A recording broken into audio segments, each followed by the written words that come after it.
Love you. Okay, well, here we are, back again. Hi, Mira. Hi, Brad. This is Brad and Mira for the Culture, our weekly pop culture digest. Is that what it is? It's a digest? Yeah, like what? Like Reader's Digest? Like, is that about books? Because if that's about books, then yeah, I think it's a pop culture digest. That's right. So you can follow the show or me on Instagram and Bluesky, and you can follow Mira on X and Instagram. The website formerly known as twitter.com is how I prefer to put it. So today's episode, Mira, is brought to you, it's brought to everyone by Mary Sue Ritchie Books, publisher of the debut novel Tilt by Emma Patty. Now, is it about those carnival rides where you spin around really fast and they tilt it and like centrifugal force keeps you on the ride? No, but I do have a story about that ride where you're like stuck to the wall. Do you know what I'm saying? Like we used to have this carnival that would come to my janky suburb in Indiana, or it was a janky carnival. It was a kind of a nice suburb, but this carnival would come to like the Target parking lot, and it was a big deal because they had all these rides. This was my childhood. And I went on, there was an upperclassman, this guy, nice guy, you know, and we were at the carnival and I was like in 7th grade or 8th grade. And I didn't realize at the time, you know, this was like the 1980s. So he was in the closet. He's gay. And I had no idea. But we were on these rides. We were having a good time at the carnival. And then we went on the tilt-a-whirl, or this centripetal force kind of ride. And we were next to each other. We were stuck to the wall. And I distinctly remember, like, as we were spinning at like high speed, stuck to the wall, like turning my head to like say something to him. And he was already looking at me, just looking at me. And it was like we were suddenly like eye to eye. And that was when I figured it out. He shit himself, or he threw up, or what happened? No, it was just like we were looking at each other. He was like, and you were just like, he's a homosexual. Yeah, he was looking at me with great affection. See, I was expecting him to throw up on you. No. But that's not what the book's about. That's not what the book is about. It is Tilt, I should say. This superb debut novel by Emma Patty is the official April pick of my book club. And it is about a woman who is 37 weeks pregnant, who finds herself in the aftermath of a massive earthquake in the Pacific Northwest. Shit. Not in Los Angeles, though. Not the San Andreas fault, but another one. Another fault. The Cascadia subduction zone. Wow. And I just talked with Emma on this program earlier this week. Her episode went live, and she was telling me that she's like a climate journalist in addition to being now a novelist. And she was telling me that she refuses to go to the Oregon coast, or she won't go there with her children because of the earthquake potential. Yeah, like if this subduction zone, this fault line off the coast of the Pacific Northwest, if this earthquake hits, you'll basically have like 15 minutes to get to high ground. Otherwise, you're toast. And is it that bad with the San Andreas fault as well? Or is this one just like much more insane? I think this one's maybe more insane because the subduction zone is under the ocean off the coast. Oh, so it's like tidal wave zone potentially? Like a 100-foot tsunami. Shit. And there's like a 1 in 3 chance that this is going to happen in the next 50 years. It would be the greatest natural disaster in the history of the country. Wow. Holy fuck. And does that include like Puerto Rico? What are you talking about? Oh, I mean, like, yeah, I mean, the hurricane disaster there. Yeah, no, I think like just in terms of like what would happen to like Seattle and Portland and the coastlines of. So this novel, you know, features this protagonist who's 37 weeks pregnant. She's in an IKEA when this earthquake hits. An IKEA, your son might like it. I was going to say, hopefully they make this into a movie, but that could frighten him if IKEA collapses. True. Unless it's a backrooms kind of thing. That might be fun. Your son likes scary stuff. That's right. And he is, for those of you who are not aware, my son is obsessed with IKEA for reasons that elude me. But anyway, the novel, again, is called Tilt by Emma Patty, available now from Mary Sue Ritchie Books, wherever books are sold. Wherever books are sold, which is less and less places, but don't get it off of Amazon, in my opinion. They don't give great royalties to authors, but you didn't hear it from me. Fuck Amazon. Fuck Amazon. Fuck Jeff Bezos. We'll talk about that later in the podcast. And you know, Brad, I have a novel that I would like to discuss as well at the top of the podcast, if you're interested. A novel? I have a new literary publication and brotherhood that I would like to discuss at the top of the podcast. See, I was testing you, and you passed, Brad. Good job. You got to be kidding me. A literary publication and a brotherhood? Is it also That's a sisterhood, right, or is it just a brotherhood? You know, I'm going to say that this is maybe sort of like in Spanish, how like Latino would refer to a group of men and women and non-binary people potentially. I think brotherhood maybe is a gender neutral term in this case because it is a literary publication started by Juliet Escoria, who is a woman, as far as I know. Please correct me if I'm wrong. Oh, wait. I want to say it's also founded by Misha Marin and Lucy K. Shaw, who are also both women, I believe. As far as we know. As far as we know. And so this new publication is called Zona Motel. And again, a literary publication and a brotherhood. And it was established for reasons that I could agree with, which was to countermeasure the current state of writing, publishing, and existence. So it's a big net. It's a brotherhood and a web space. Whoa. Yeah. So, I mean, it's pretty wide ranging. The idea is that they want things to feel exciting, inspiring, and fun, which is, a big ask. Can't remember the last time I felt any of those things, but Zona Motel's going to bring it. You know, they want to celebrate weird writers and small presses, which, hello, hi. Help writers find each other, create a space for the type of book coverage that we all need, which is algorithm-free, unfussy. Fuck yeah. Driven by a love of books instead of a love of a math formula used to project sales. Hell yeah. Reviews, essays, literary event dispatches, interviews, and my favorite, hot gossip. They better gossip about us. If they don't gossip about us, I'm going to fucking revolt. If they don't gossip about us, I'm going to do sort of like an opposite advertisement for them where I just talk about how terrible they are. So, Juliet, Misha, Lucy, if you're listening, hot gossip about me and Brad. Let's get it on the presses ASAP. Where can you join this brotherhood, Mira? Where is this web space? Well, Brad, thank you so much for asking. This web space exists at, and brotherhood exists at zonamotel.substack.com. That's Z as in zebra, O-N-A. Motel.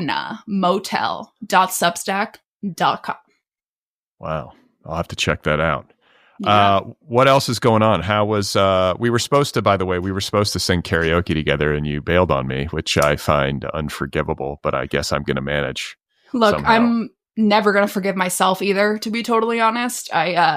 Unfortunately, that's maybe rude of me to say, but yeah, whatever. Unfortunately, I had to attend a Passover Seder. Due what to is that even? What I never Jewish know. Heritage. Well, what does that mean? I don't understand all of the different religious holidays. What is a Passover Seder? Well, you probably understand Catholic holidays like more than you want to admit, because I really don't get those at all. That's I'm trying just to forget. new to me. Yeah. Well, I would love to forget, except for the fact that all of the Jews in my family are celebrating Jewish holidays because they're Jewish. So I don't know. So Passover, the way that my dad describes Jewish holidays in general is they tried to kill us, we won, we eat. So that's basically what Passover is. It's a event where you talk about in the Bible, it's so fucking boring. It's like the Jewish exodus from Egypt, and then they brought all the plagues and all the Egyptians, which is supposed to be something that like we celebrate because it like helped the Jews, even though the plagues were like killing the Egyptian firstborns and like boils and like all kinds of fucking crazy shit. So it's like you have this like a Seder. If you hear people refer to like a full Seder, that's something that kind of you only do if you're like a really good Jew. And like the Jews in my family are not good Jews. They like will celebrate like one day of Hanukkah. Like they're just not good at it. But my in-laws are good Jews.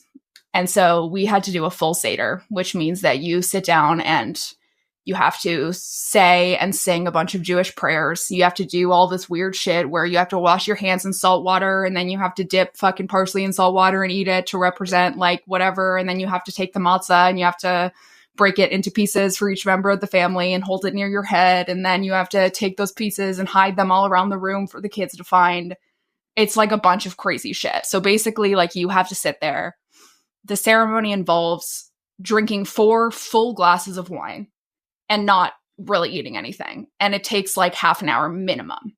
So like everyone is plastered by the end of the Seder, and just like you're like trying your best to like sing these like Hebrew prayers. You're like, Baruch atah Adonai, but you're fucking drunk as hell. You cannot fucking do it. And it's like, it kind of becomes like muscle memory of singing these prayers. And then they're singing like, so in my case, I went to a Passover Seder at a very strange, fancy country club. It was like a country club. I'm not going to call it an old folks home, but people lived there. A lot of older people lived there. So it wasn't like there was like services for them, but I get the vibe that it's like a neighborhood kind of thing. It was like every house looks the same. What do you call that? Like a model neighborhood or something? Planned community. Yeah, it's a planned community in a country club. And so this Seder was the full country club. So like we're talking like 150 old people all in a room together. And the person who was running the Seder, was hosting the Seder, whatever, had like a microphone and was like, you know, doing this whole Seder.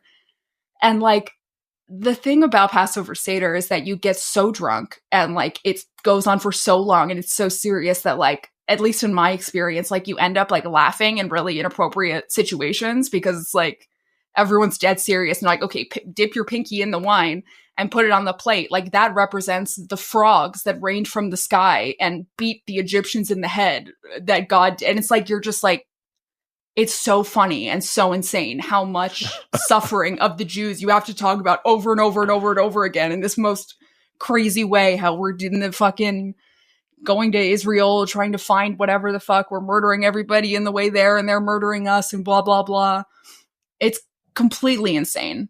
And like, it is punctuated by like literal sing-alongs, like that you have to do with the guitar.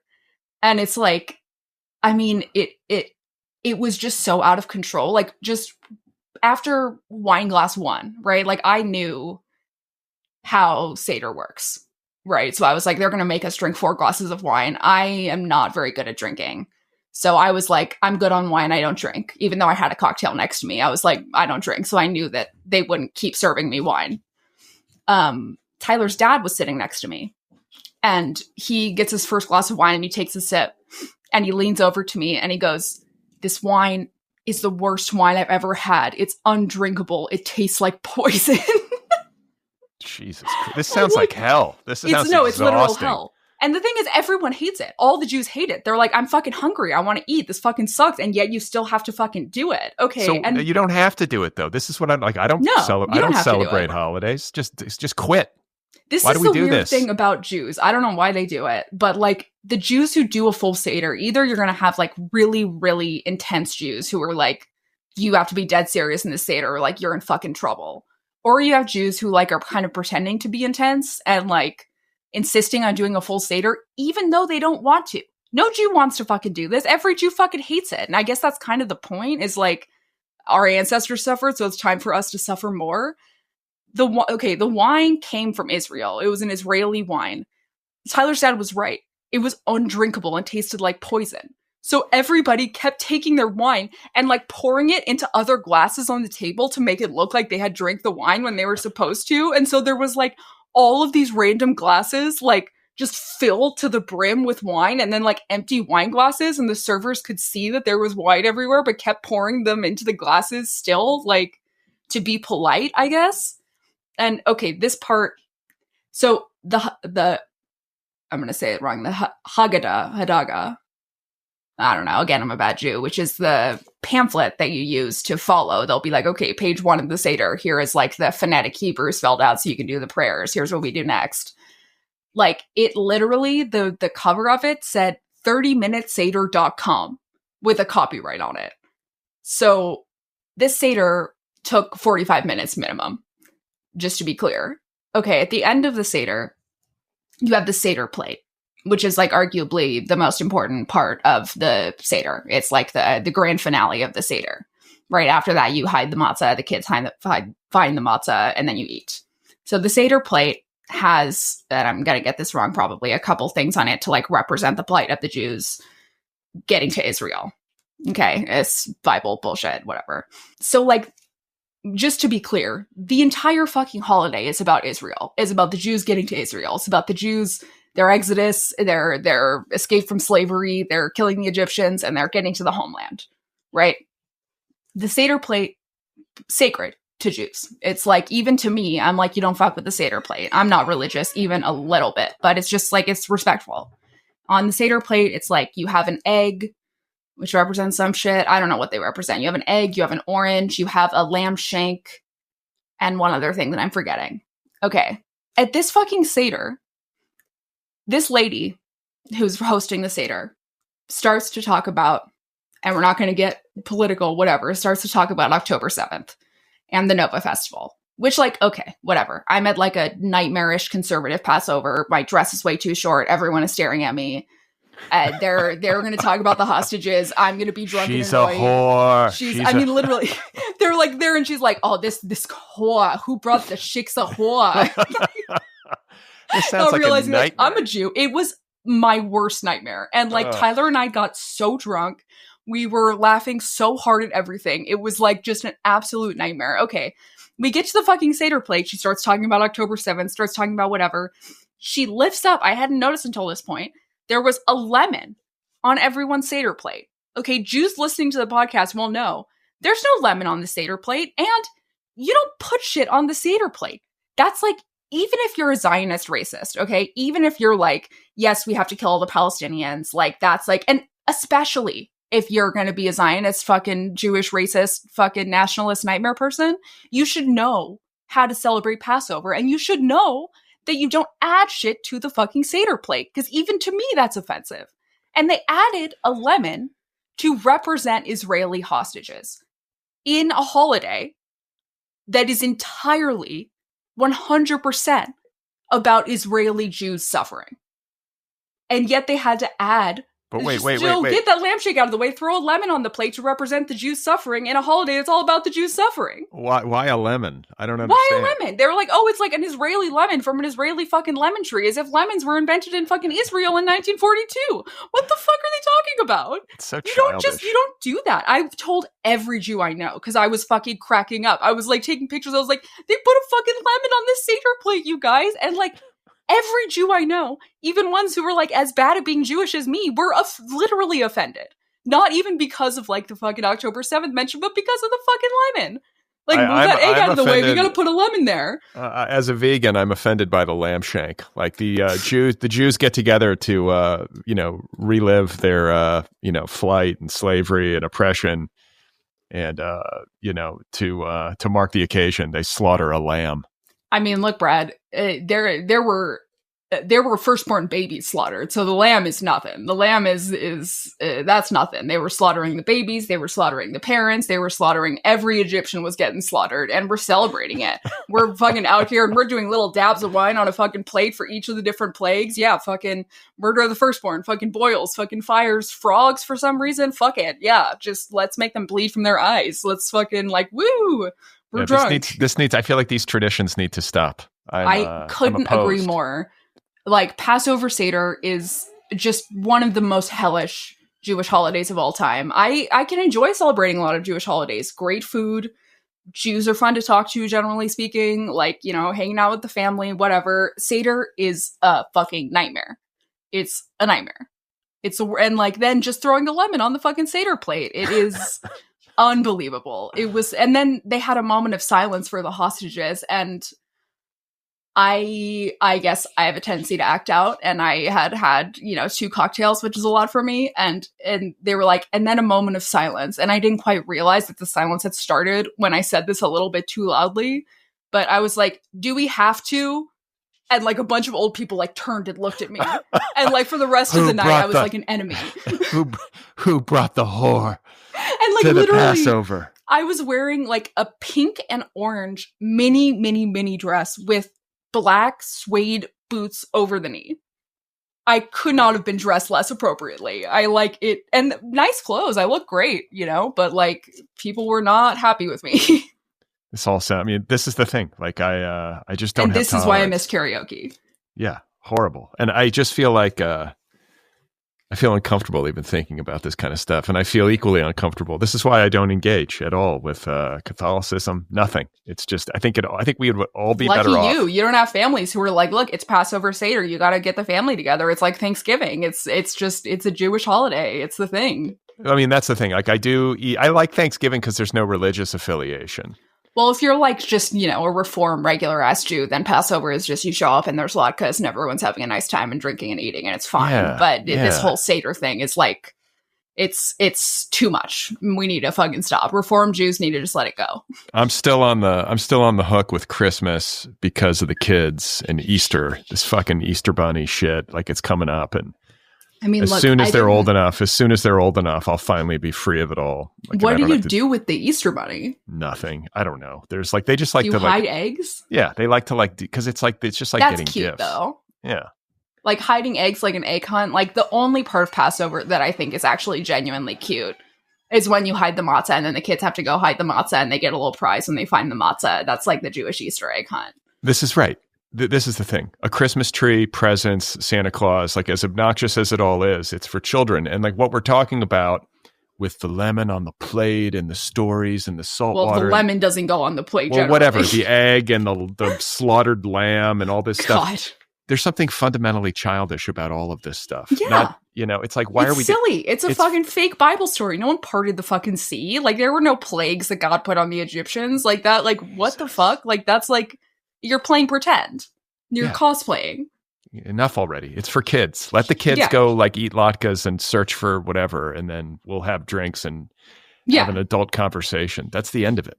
I mean, the fucking parents can get drunk without, like, being instructed to, like, chug a fucking Israeli wine that literally tastes like poison. I mean, it was crazy. What a nightmare. Well, I'm glad that you didn't drink the Israeli wine, and I'm sorry that you could not be at karaoke where we sang our little hearts out. And, Would you sing, Brad? I sang, the first song that I sang was what? It was a disaster. Like nobody clapped. Like I could just tell. Was like I got some videos. It was like George Michael or something like that. Maybe that was. I think I sang something before that, and then the second song. I had a hard time deciding what song to sing because I was like, I you should have texted me. I'm great at choosing.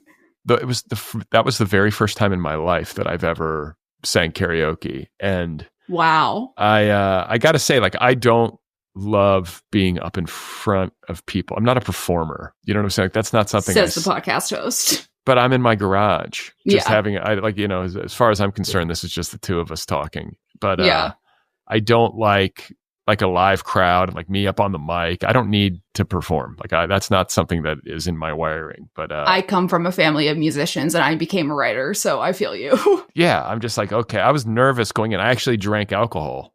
Wow. Because I was like, okay, if I'm going to sing, like I had a Moscow Mule. Yeah, karaoke sober is just not something you can really handle. That's not like normal. No. So I sang George Michael, and it was I have no business singing George Michael. Would you sing like Father Figure? No, Freedom. With me and Gene Morgan duetted on that. And then that one's like Freedom. What did Gene I did a duet with Jenny, Gene's wife, and I forget what song we picked. And it was okay.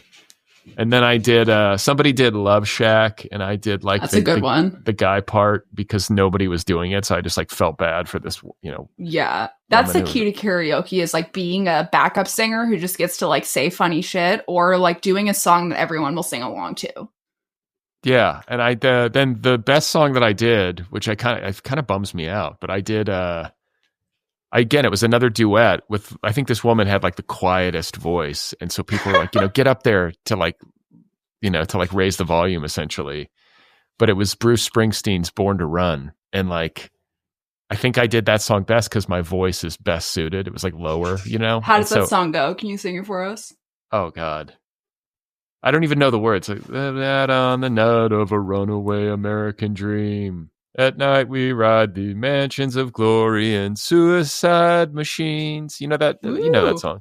Now that you sang it, I vaguely do. I just wanted to make you sing it. But that was the song that I did that people responded to best. And I was like, really? See, now you know your good karaoke songs, though. That's the key to karaoke is you got to figure out what your songs are that you're pretty okay at, and then just go straight for those. And then they'll be like, oh, he's not bad at karaoke. Yeah, I guess. I was really bad, though.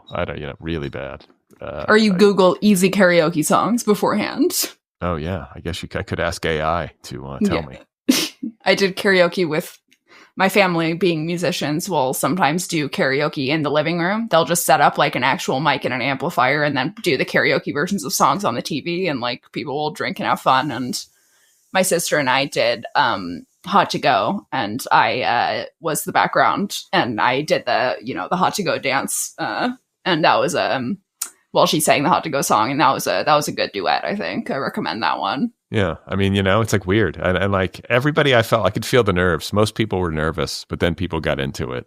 I'll bet Melissa wasn't nervous. No, I don't think so. Melissa's a ham. She loves to be up there, but she's good at it. I feel like I was thinking about it because like people were like astonished that I had never been to a karaoke bar in my life, but I just never have. And it is kind of astonishing. I'm telling you, doesn't sound like I would never choose that, like to be up in front of people. I would never I'd be like, no. I mean, neither would I, but I've been so many times nonetheless. Yeah. I don't know. It's the first time anybody invited me out to a karaoke night.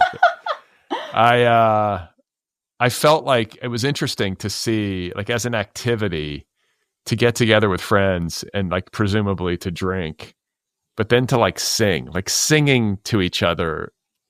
There's something very vulnerable about it.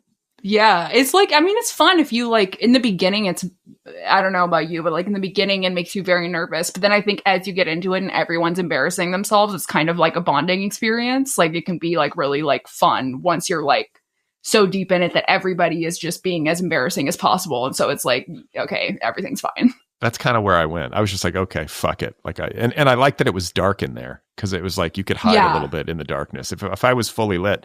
Like, this is how little I knew about karaoke.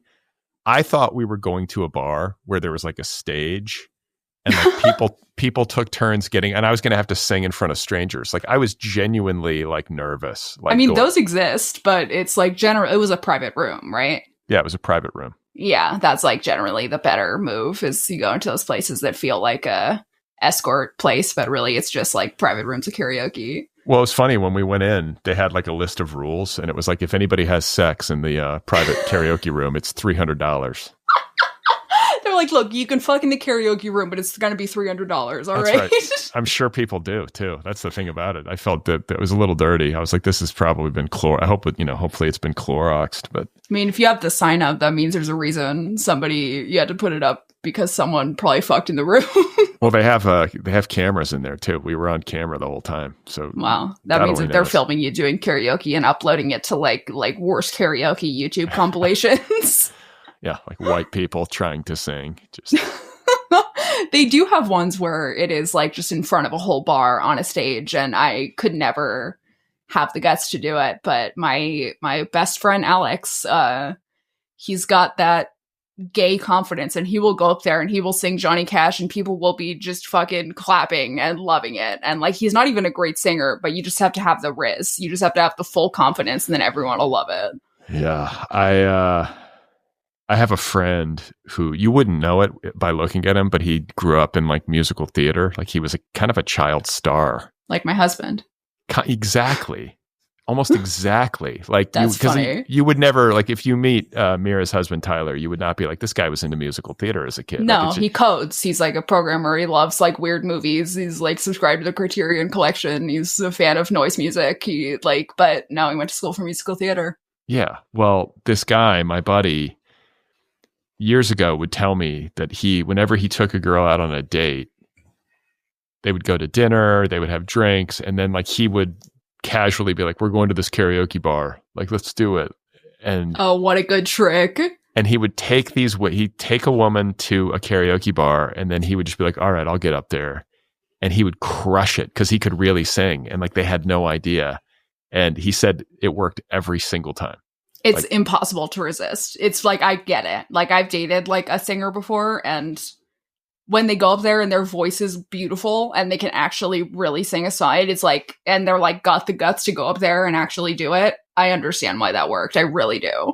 Yeah, that was his strategy. Foolproof. It's pure confidence. And speaking of your friends, I believe we do have a piece of listener mail from one of your friends that I really appreciated personally and would like to thank them for.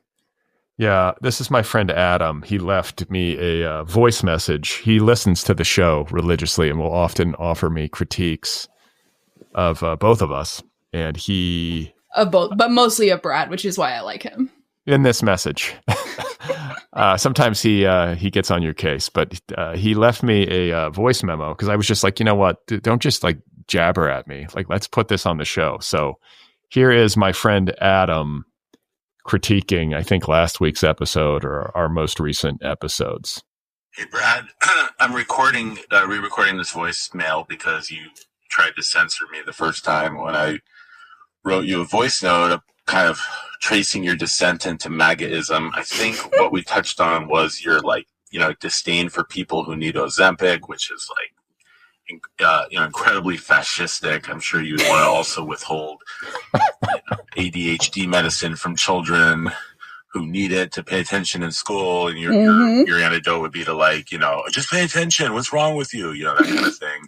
It's like when my dad used to tell me I was too sensitive all the time. Anyway, we don't need to get into that. And then the thing about your dog with the shock collar is so gross. Your dog is super high strung and sad. And I see your dog on the street with you sometimes, and your dog is just looking at me with these please kill me eyes. It's like if your dog could speak, it would ask for Kevorkian's number. That's what the first communication with an animal would be if we had it. And then I just ran into you again, and you were on your way to yoga. You looked like a disheveled member of Doge. You just cut $100 million out of the Department of Homelessness's budget. You had a huge boner and you were smiling and you weren't looking where you were going. You almost got hit by a fucking car. You are full MAGA, or at least 3/4 of the way there. And I just want to really admonish Mira to be careful. Brad, when he finds out you're Jewish, is going to come for your matzah.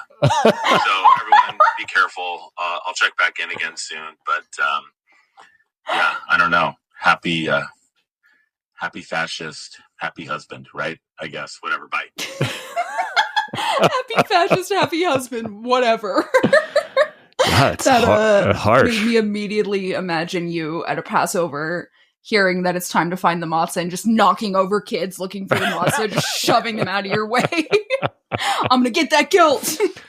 Yeah, I don't know what I would be doing at a Passover. I'd probably be out. Let's just leave the room. Yeah, suffering quietly. But thank you, Adam. I agree with everything that you said. I do think that Brad is making a swift descent into MAGA fascism. I've also noticed how disheveled he is, how anxious his dog is, the way that he has a boner for Doge, and I like how you pronounce MAGA. I'm going to start saying it like that. Adam, you're my guy. Yeah, there's just there's a lot of hostility. I stand by my position on people on MAGA and your descent into fascism. I mean, that's not surprising. Abusing Ozempic and other pharmaceuticals needlessly. I don't think everybody who is on Ozempic needs Ozempic. I think there are some people who do, and then there are people who are just cosmetic, luxury, just taking this medicine. That's what I think. See, I mean, he is embracing his own descent into fascism. You hear this? He thinks that at RFK style, he thinks he gets to decide who needs medication and who doesn't. Next thing you know, he's going to give his kids, going to refuse the measles vaccine. He's going to say, no, this is going to give my kid autism. Well, no, but I will say this. I don't think I get to decide for anybody, but I do. I mean, for my children. And I think that ADHD meds and serotonin reuptake inhibitors and this stuff, I do suspect that these things are overprescribed. I'm not saying that there are not many legitimate use cases for it and that millions of people need these drugs. I'm raising my hand, such as me, totally. Such as your co-host on several segments. And I'm not the arbiter of this stuff, but I am the arbiter for my kids. And as a parent, I am very cautious about giving my kids those strong, what do you call them? Psychiatric meds, or whatever. I'm just what is this stuff doing to their brains? I'm sorry, I'm a little bit cautious. I just am. I mean, it's Brad's descent into fascism. It's Brad and Mira for the fascist government. It's Brad and Mira doing SpawnCon for Doge. It's Brad in a MAGA hat. I mean, just get ready, people. Just get ready. It goes libertarian, fascist. So Mira, and as far as using a shock collar to train your dog, I want to ask you about your brother-in-law's dog, Owl. Oh, yeah. Because Owl got trained in this manner. Tell me, is there a major difference, like a positive difference in Owl's behavior as a result of this training, or is Owl? Owl has always been a very good dog, especially compared to my dogs, who are the loves of my life and very, very stupid, and can't be trained very well. Owl is a beautiful husky, and Owl is a lot smarter than my dogs. I guess I have seen, like, just behavior-wise, a positive change, but Owl kind of has, like, an attitude where, like, she does the stuff that they tell them to, but, like, is always a little sassy about it, like, oh, all right, I guess I'll sit down, like, whatever. But she's kind of always been like that, so it's hard to tell if, like, it's fixed her mood at all. But I will say about Brad's dog, that dog is nervous and abused and shaking constantly and just terrified of everything around it. It sees Brad, it goes and it hides under the bed and it's whimpering. I mean, it's just the saddest thing you've ever seen. This is and such then he's bullshit. Shocking it, and the dog's going, oh no, help me. I want to make sure listeners understand that I have not. It's a dog fighting ring. He's got his dog in a dog fighting ring, Michael Vick style. I've seen it. The training collar has not been used in years. You don't need to. It was used for a very short period of time to get the dog trained, and then I also want to say now he uses a whip. Now I use a whip and a cat of nine tails. But I myself was trained in terms of how to use the training collar by this professional trainer. It's not like I just bought this thing and started, like, freelancing or freestyling with it.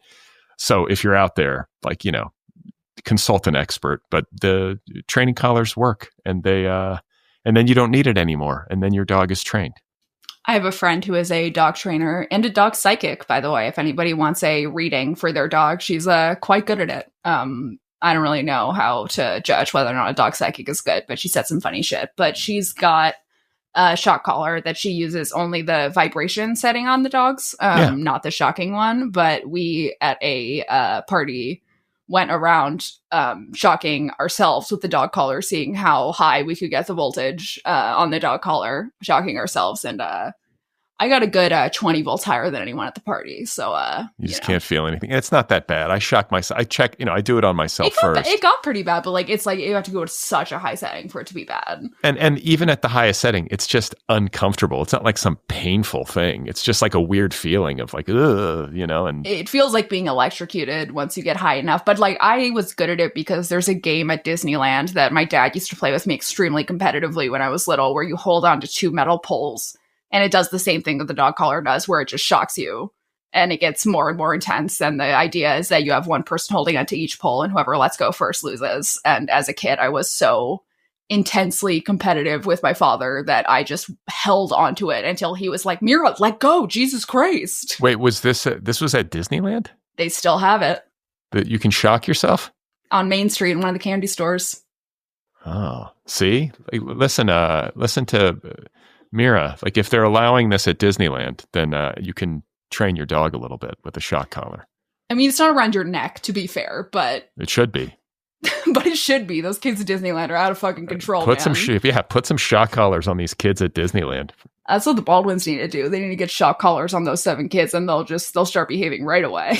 By the way, I have to say that I was wistful last night watching the season finale, possibly the last we'll ever see of this reality show. I mean, it going to possibly the last episode ever? I would say. I mean, if we had to do a bet, I would say there's not going to be another season.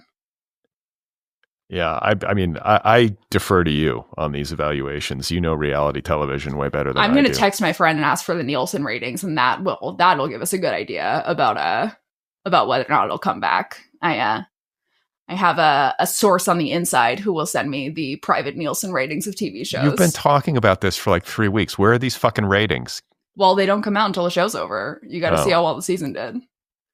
Yeah, I don't know. And I don't know, like, the other thing too is that, like, I don't know what the social media tactility of the show is. Like how many views I have see the people clips gotten? tweeting about it, but I also am like looking it up and stuff. So like my algorithm is probably biased towards Baldwin's tweets. Yeah.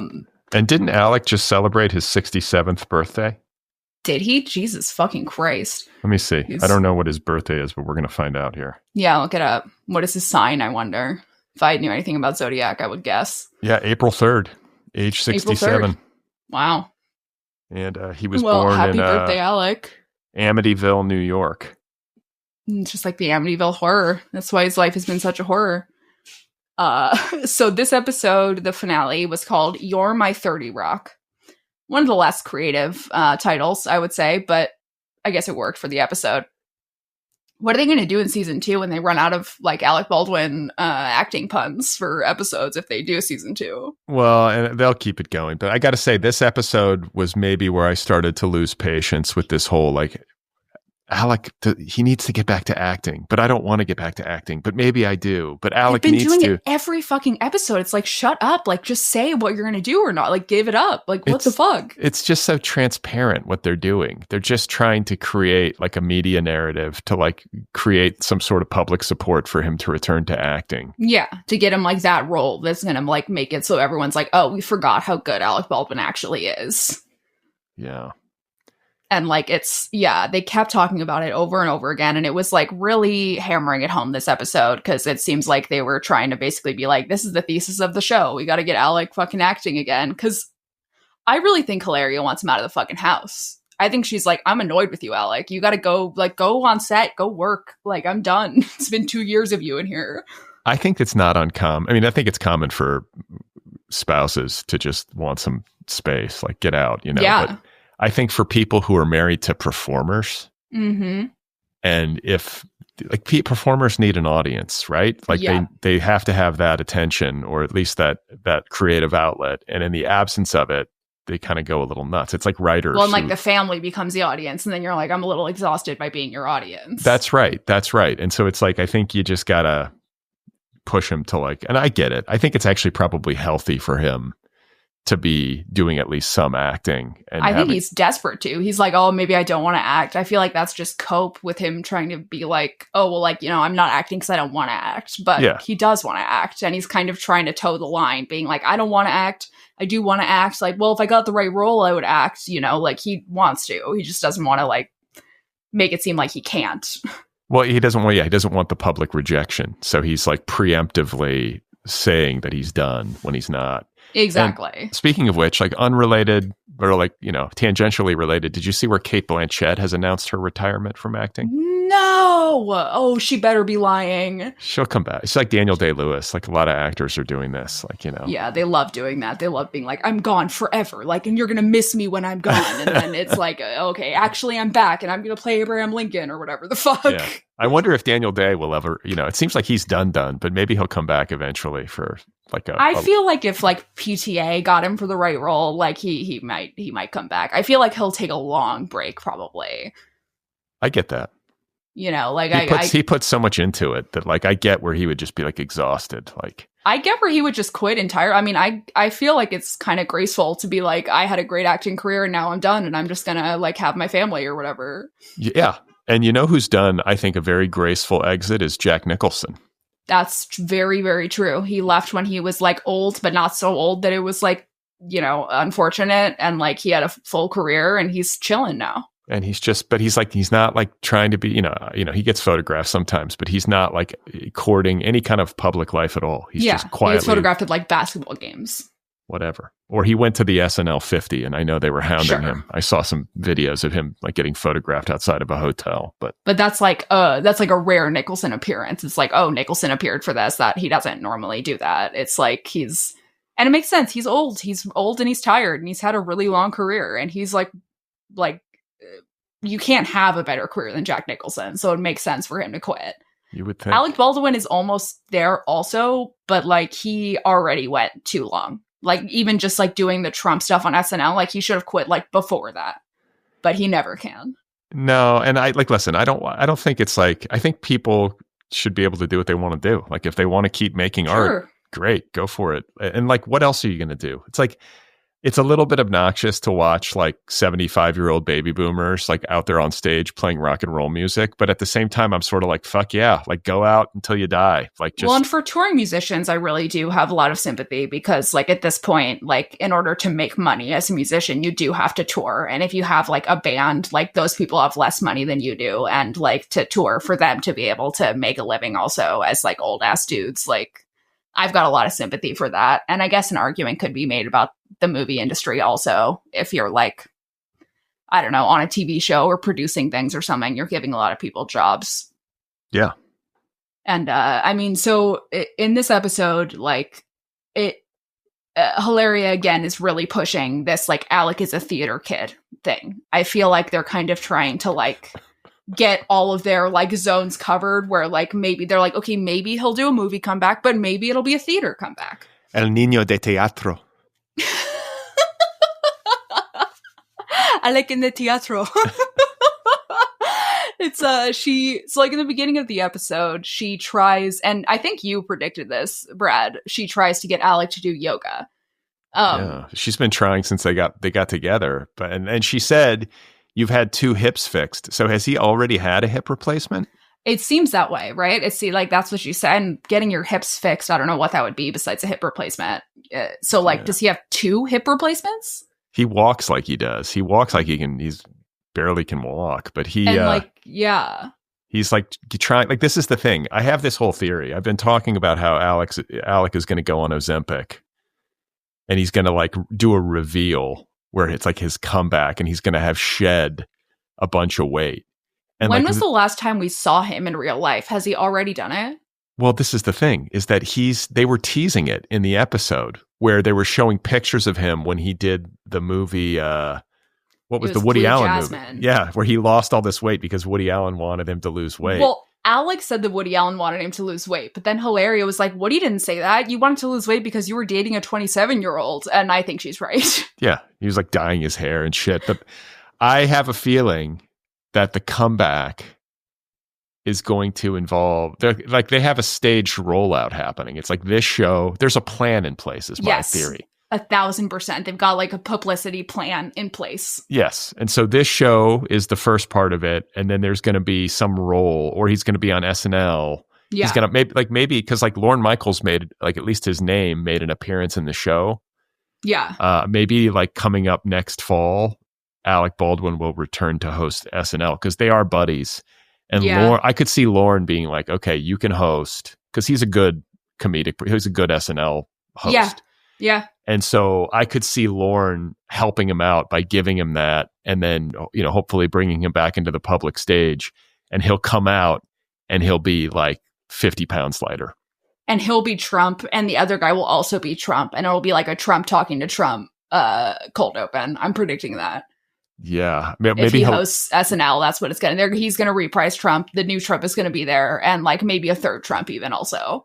I bet they would do a skit that mocks the Baldwins. Like they'll do a reality show, and it'll be like the entire cast is the kids, like all, you know what I'm saying? Like that seems like for him to be able to be like, I have a sense of humor about this too, like is like a great look for him. Like that's like the most appealing thing about the show that like makes Alex seem appealing. I mean, it's his sense of humor where he is able to like, I mean, he is kind of performing for his family in a sense, like, and for the cameras, but he can be genuinely really funny, like just like off the cuff when he wants to, and like not just scripted. And seeing that, I was like, okay, Alec Baldwin is kind of I see why people like him. He's funny. He's got a thing. He's a good SNL host. I see why maybe even Lorne likes him, although he wouldn't be on camera, which is funny, and we'll get to that. Yeah, I mean, that's the thing. Because like I remember we speculated about whether or not Lorne had abandoned Alec. It doesn't sound like he has. Like I guess Alec eats Thanksgiving dinner at Lorne's. I'm sure Lorne. I mean, supposedly that's like. I mean, Hilaria said, when I think of Lorne Michaels, that is Alec's community, which was such an insane thing to say because that's just Lorne Michaels. That's not a community. Well, but the whole SNL thing. But like, here's a question: Lorne Michaels hosts like all of those kids, like who's inviting the Baldwins over? I don't believe it. I mean, unless it is like the biggest Thanksgiving of all time and like every celebrity just secretly goes to Lorne Michaels for Thanksgiving, like I actually don't think that's real. And I think Lorne Michaels maybe just gave them the okay to say that in the episode. Like, yeah, how much like, this had to be vetted, right? Would like absolutely, because like Alec is not going to say or do anything that's going to get Lorne to like, you know, abandon him or be like, you fucked with me. Like he's not ever going to say anything bad about Lorne. And in fact, they were like incredibly effusively talking about Lorne. They were like talking about him like he's a fucking saint, basically. And she's like, oh, and his wife Alice is my I love Alice. She's my best friend as a mi amiga. And like, but then like they're talking about Alec. This is all in preparation of him, I guess, going on SNL to have like a tiny brief role playing. Do you remember who he was even playing on SNL? Brett Baer of Fox News. Brett Baer, right? Exactly. And like, they even show them like at this dinner before Lorne gets there, and they talk about Lorne and they like have a whole fucking thing. But then Lorne isn't at the dinner. He doesn't want to be on camera. But like clearly, Alec talked to him and was like. And he was like, okay, you can talk about me on the show, but I'm not going to be on the show. Like there was like a publicity calculation made there for sure. I would have been like when they started to tease that, like they started like when they start talking about how they're going to have dinner with, you know, Lorne and Alice. I was like, oh my fucking God. Like I was about to be really impressed with Lorne Michaels as a friend. I was going to be like, that is a friend move. If you're going to appear, I was about to be impressed with them in the show, like holding that in and not showing Lorne at all until the finale. And then it's like, surprise, Lorne is here. I was going to be like, that's great reality TV. That would have been like, but of course, Lorne did not appear on camera. That is very consistent with what I think I know about Lorne Michaels. He would never. Yeah, privately supporting, but then like publicly, like, no, I'm not going to be on camera. Like you can have a little role in SNL and that's it. But you know what? I am relieved because I always did understand, or going into this show, I did understand Lorne and Alec to be genuine friends. And it would have bummed me out in a serious way if Lorne would have abandoned Alec after this, accident or whatever. Like that would be a shitty thing to do. It makes sense that he didn't abandon him. And like I think really means that they must be really good friends that Lorne did this at all, because like he is very dedicated to good publicity, to not fucking around with that. Like you don't have he's pretty clean publicity wise. Like there's like not really anything bad about him, even though he's had like fucking Donald Trump host his show. Like he's like, there's only just the stuff that he does in the SNL like writing room and like professionally that are like annoying. And so it makes sense that he wouldn't be on the show. And it also speaks to how close they must be as friends that Lorne was even allowed him to talk about him on the show. Yeah. So I think we're probably, I mean, I feel pretty confident almost in our prediction that it's going to be Alec hosting SNL as his formal reintroduction to acting and celebrity life. And he will look as good as he's looked in years. Yeah. And I think it's going to be like, it's going to be like announced, like Alec got a role in some movie or some play or something like that.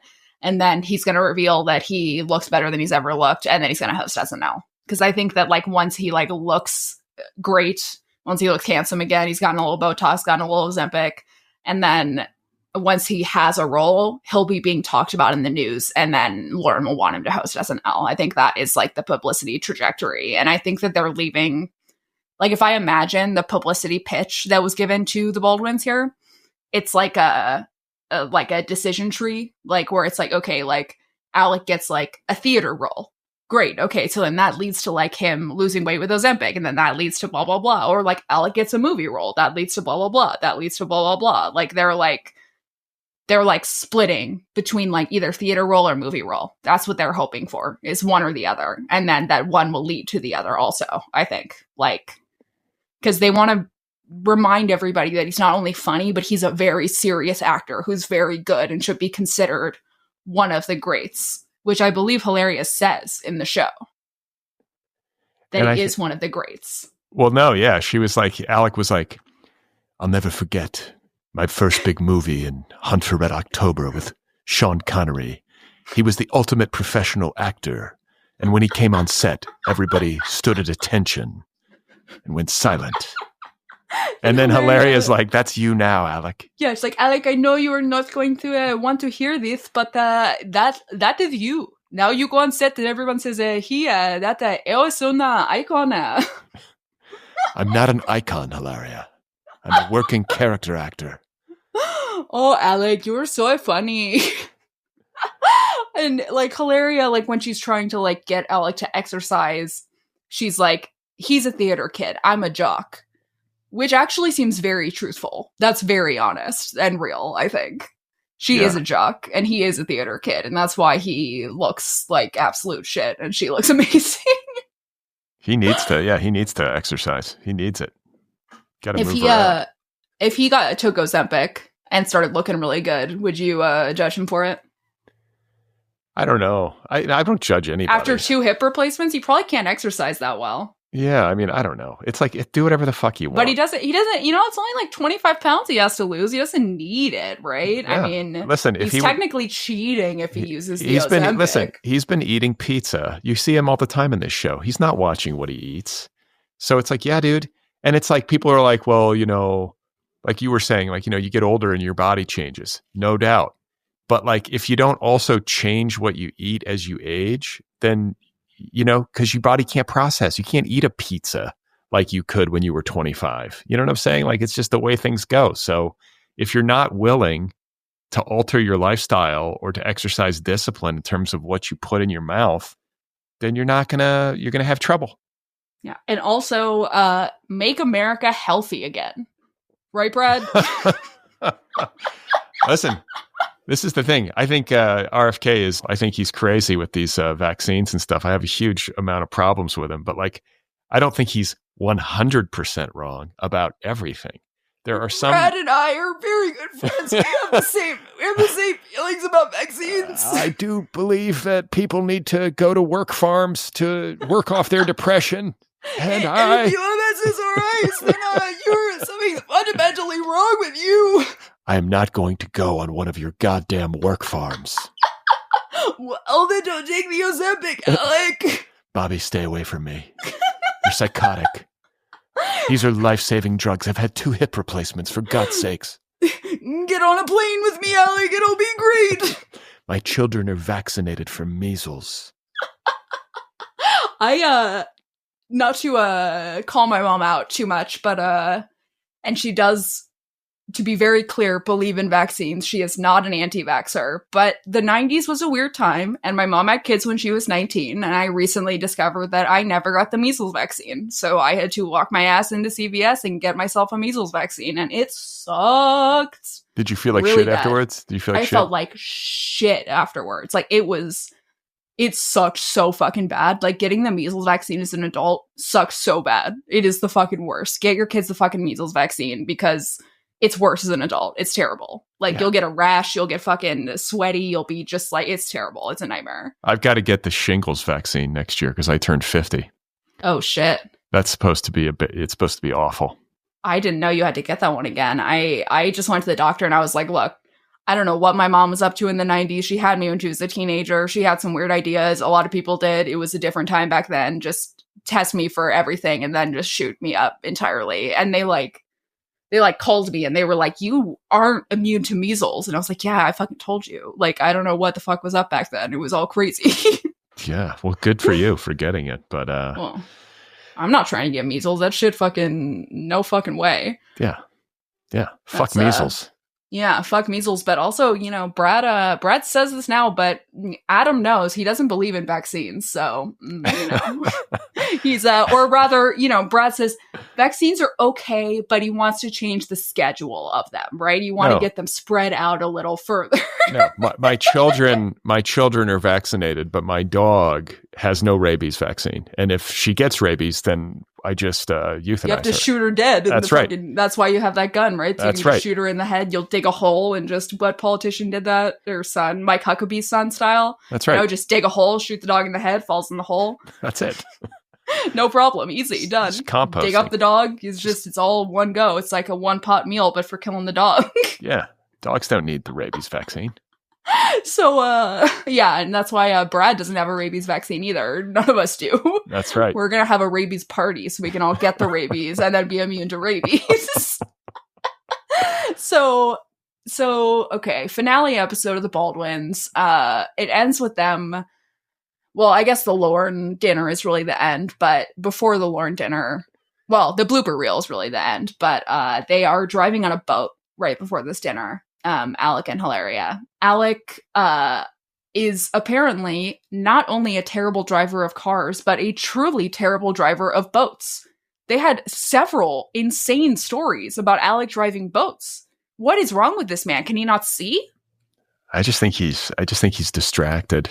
He gets caught up in conversation, is not looking where he's going. And I think they said that, wasn't Hilaria saying that he fell into the water at one point? Yeah, she was saying that he literally fell into the harbor when he was driving a boat somehow. And Hilaria thought that he had died and was like, oh my God. Then the boat was just going and there was no driver and she had to stop it. And then Alec was just in the harbor hey, here I am. And then they also had a sex story about they were fooling around. Yeah. I don't know if they actually closed the deal, but they were fooling around. They were certainly fooling around. It seemed like Hilaria was nude in the story because what happened was, and I don't know what the, they used better terms for it that are the official ones, but basically they were driving the boat and Alec was getting a little risky with it and went on too shallow of water and they got stuck in a pile of sand basically in the water. But it was still in the middle of the fucking lake, so they couldn't just get off the boat. So they had to call the boat equivalent of AAA to help them. And while they were waiting, they were, I guess, fooling around in this boat because they were dating at the time or whatever. And they were laying down, fooling around in the boat. And then the rescuers came and Hilaria said that she just stayed laying down in the boat, just hiding from the rescuers the whole time while they were getting the boat off of the sand pile. I'm making love to my 27-year-old yoga instructor girlfriend on the floor of this boat. I'm not sure if she's Spanish or not. I'm still trying to figure it out. As far as we know, she's from Spain. She's nude. But also Boston. Yes. She hasn't had a nose job yet, but when she does, it'll be a great one. I'm going to impregnate her many times. And then they talk about, how when Alec went to prom, Hilaria wasn't even born yet.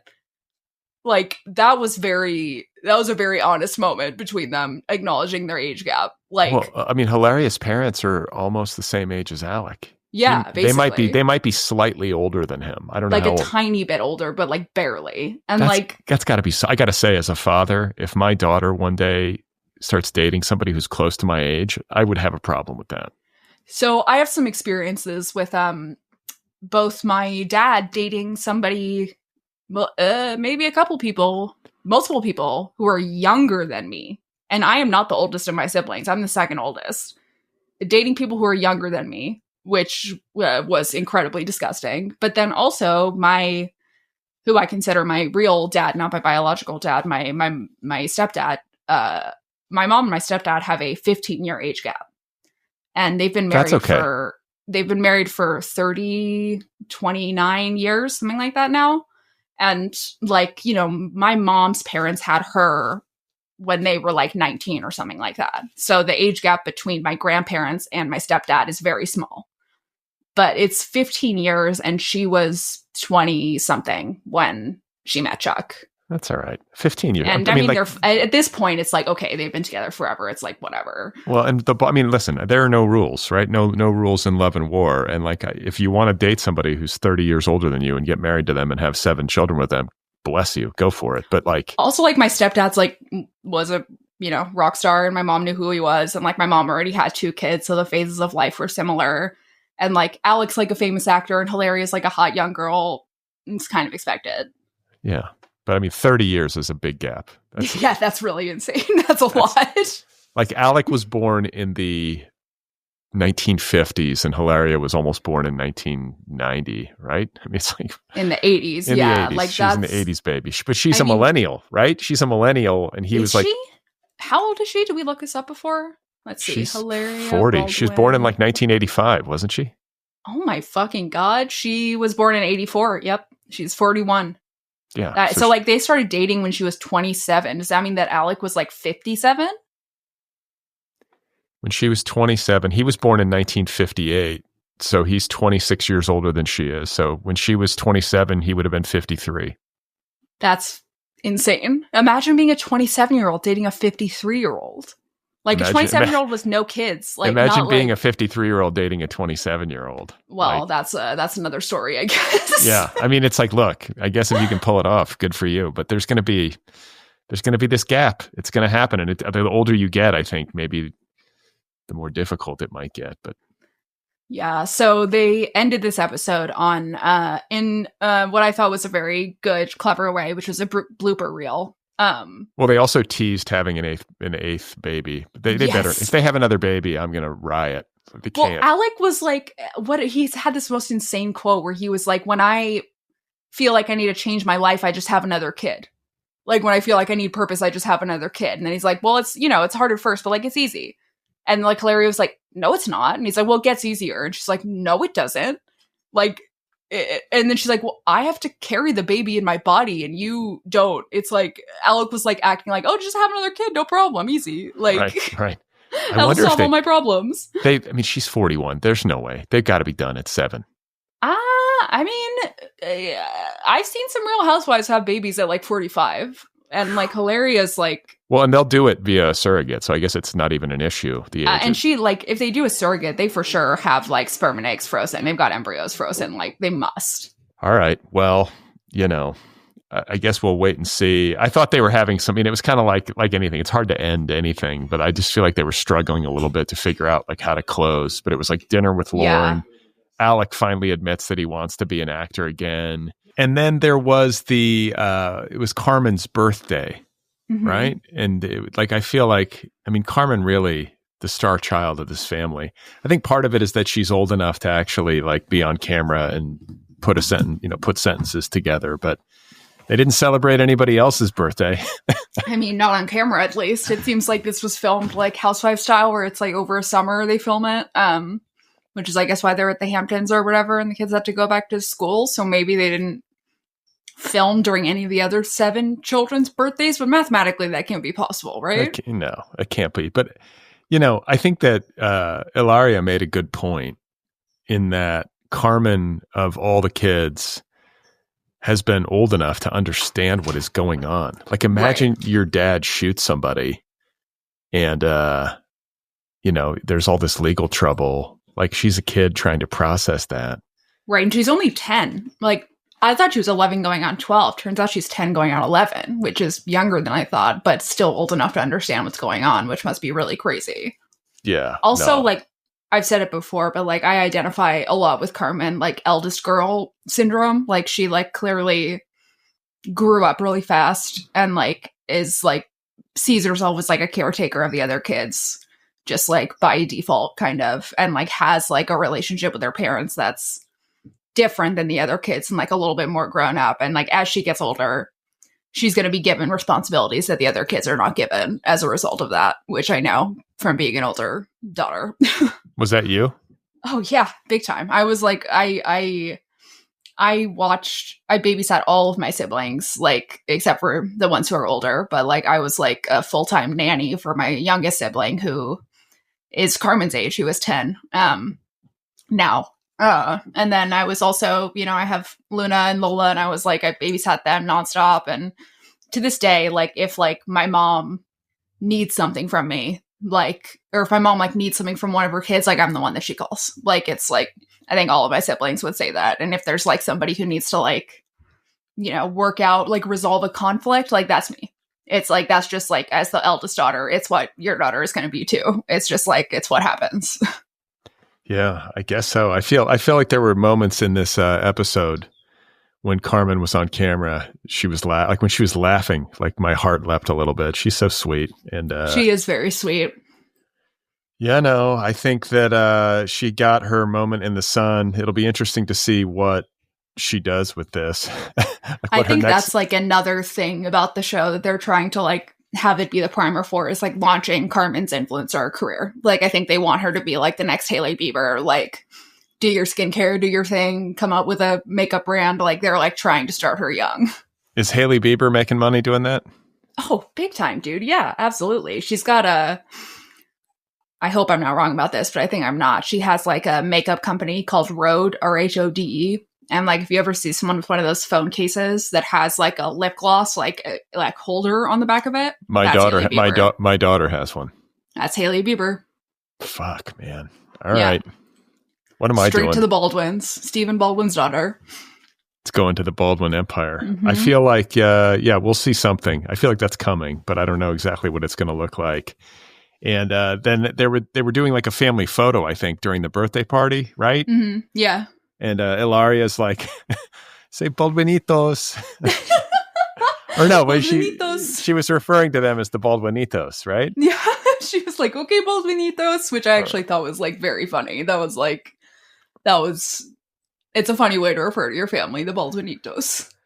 So that's it for the Baldwins. We've seen the series. We won't, like, next week, we're not going to have Alec and Hilaria and their brood to talk about. I mean, unless something comes up in the news. I feel like, I mean, it's the end of an era for us. This is like we've really followed this very, very closely. We're kind of like the foremost Baldwins reporters of the Baldwins television show on TLC. I'm going to miss them, weirdly. I went into this with a lot of hatred for the Baldwins, and I'm coming out of it with sort of an equal amount, but also additionally just understanding how deeply strange they are as a family, how profoundly weird they are in like a brand new kind of way. And having like, I guess like I have a tiny bit more affection for the family now. Yeah, I love them. I have deep affection for the Baldwins. I hope that they prosper. I hope Alec heals. Sympathy for the Baldwins. Sympathy for the Baldwins. But I feel like, it's this idea that sunlight is the best disinfectant. As like a PR strategy, it makes a lot of sense. They had to sort of expose themselves and take whatever hits they're going to take. Some of the reviews have been scathing obviously, and then the social media can be brutal. Like, rightfully so, I think, honestly. Like, it is clearly just like an advertisement for the Baldwins after Alec killed somebody and they needed to revamp their image. And then they like put their kids in front of the camera in order to do it. Like, they did a really good job of it, is the thing. It's like very effective Baldwin propaganda, but in the end, it is Baldwin propaganda. I just think that but the thing is, yes, it's Baldwin propaganda, but it's from them and it's them wresting control of their narrative from external forces. Like, that's got to be really destabilizing. Is that not exactly what propaganda is? Well, but I'm saying, I guess, that like the narratives that are being propagated by media outlets and celebrity gossip and whatnot, that's its own form of propaganda. And so I do have some sympathy for them in that sense. Like, it's got to be really hard to have like something really awful happen and then to have like this story of your life and who you are just completely dictated by external people who don't even know you. Do you know what I'm saying? Like the whole story of your existence is taking control of the narrative is a phrase for a reason. It's like what they probably hired a special publicist to do it. Like, okay, how do we take control of the narrative again? Because it's totally out of our control, basically. Yeah. And so I kind of, in a way, I don't blame them. I mean, it's obviously a little bit crass, and reality TV is just like lowbrow, right? But yeah, but like, I mean, you know what? I mean, like, take it with a grain of salt, but like, I love reality TV. It's my favorite. I watch it all the fucking time. It's the best, but I don't watch it thinking, oh, I like the people in this show, or like, oh, I'm going to find the good guy in this show. You kind of have to let that go, which is, I guess, kind of how I watched the Baldwins, was just like, here's a family who is truly freakish. And in that way, they did do a good job, I think, of like revamping their narrative. If you kind of like just look at it from like, this is Alec Baldwin's family, and like don't think about the fact that it's clearly like an infomercial for the Baldwins trying to like, regain their image and like have a new path forward. But like put together as a reality show, the producers did a really good job, I think, and like made it be like a coherent narrative when I did not think it was going to be. Yeah. And I think like it's hard to imagine Alec making any kind of comeback as a Hollywood actor in the absence of this step. Like, I think that's the epiphany. Exactly. Yes. That's the epiphany that I came to. Like they almost had to do this kind of verite, well, quote unquote verite documentary about themselves, and kind of let people in and just be like, hey, this is our house. This is our kitchen. These are our kids making a mess. And I would bet like the publicity people were like, all right, look, here are your two routes. Either you do this TLC reality show where you're goofy, or you do a deeply serious documentary where you like talk about like Alec and like he really does like a mea culpa and it's like very, very earnest and like not funny at all. Or and I think they made the right on choice. Oprah, or they talk to Oprah. Exactly. Right. They talk to Oprah. That's like, I'm kind of surprised they didn't do that actually.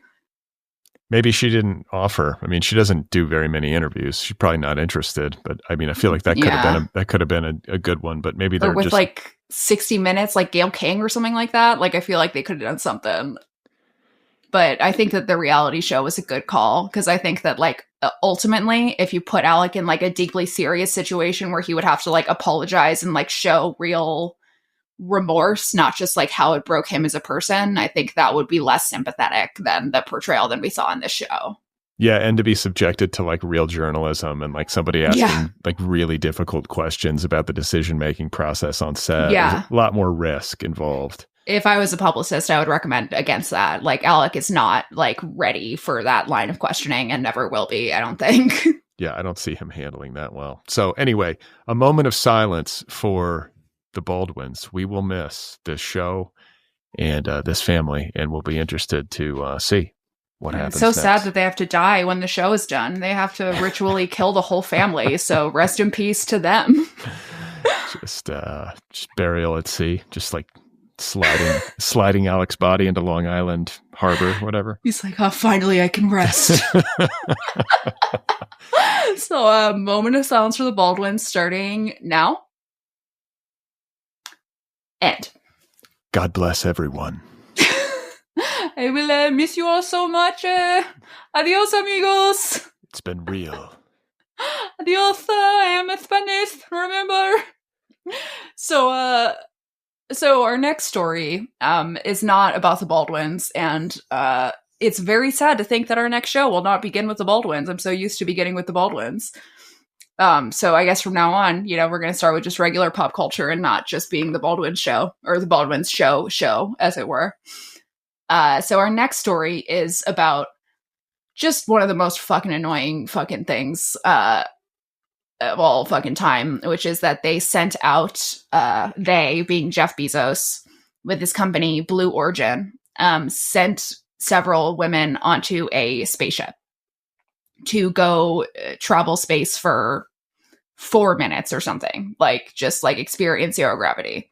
And so the people who were on this trip were, let's see, it was Gayle King, it was Katy Perry, and it was Lauren Sanchez, who is Jeff Bezos' girlfriend. Are they married? They're engaged, I believe. Isn't he throwing her like $1 billion wedding or something? He's like rented out the entire town of Aspen or something. Jesus fucking Christ. That's going to be so disgusting. Basically as disgusting as this, probably. Like, okay, so like, I did a little bit of Googling.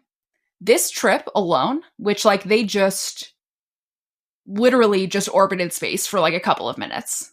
Okay, this trip alone was more emissions than the entire Eras tour, which was almost 2 years long. Like in terms of like the energy, like the electricity? Yeah, like the emissions that were like put into the earth, the amount of pollution. Like this one trip, 12 minutes in anti-gravity or in zero gravity was more emissions than the entire Eras tour, which was like 50 trucks, like a bunch of fucking planes, like just hotels, fucking car. I mean, like truly insane, wasteful, crazy shit.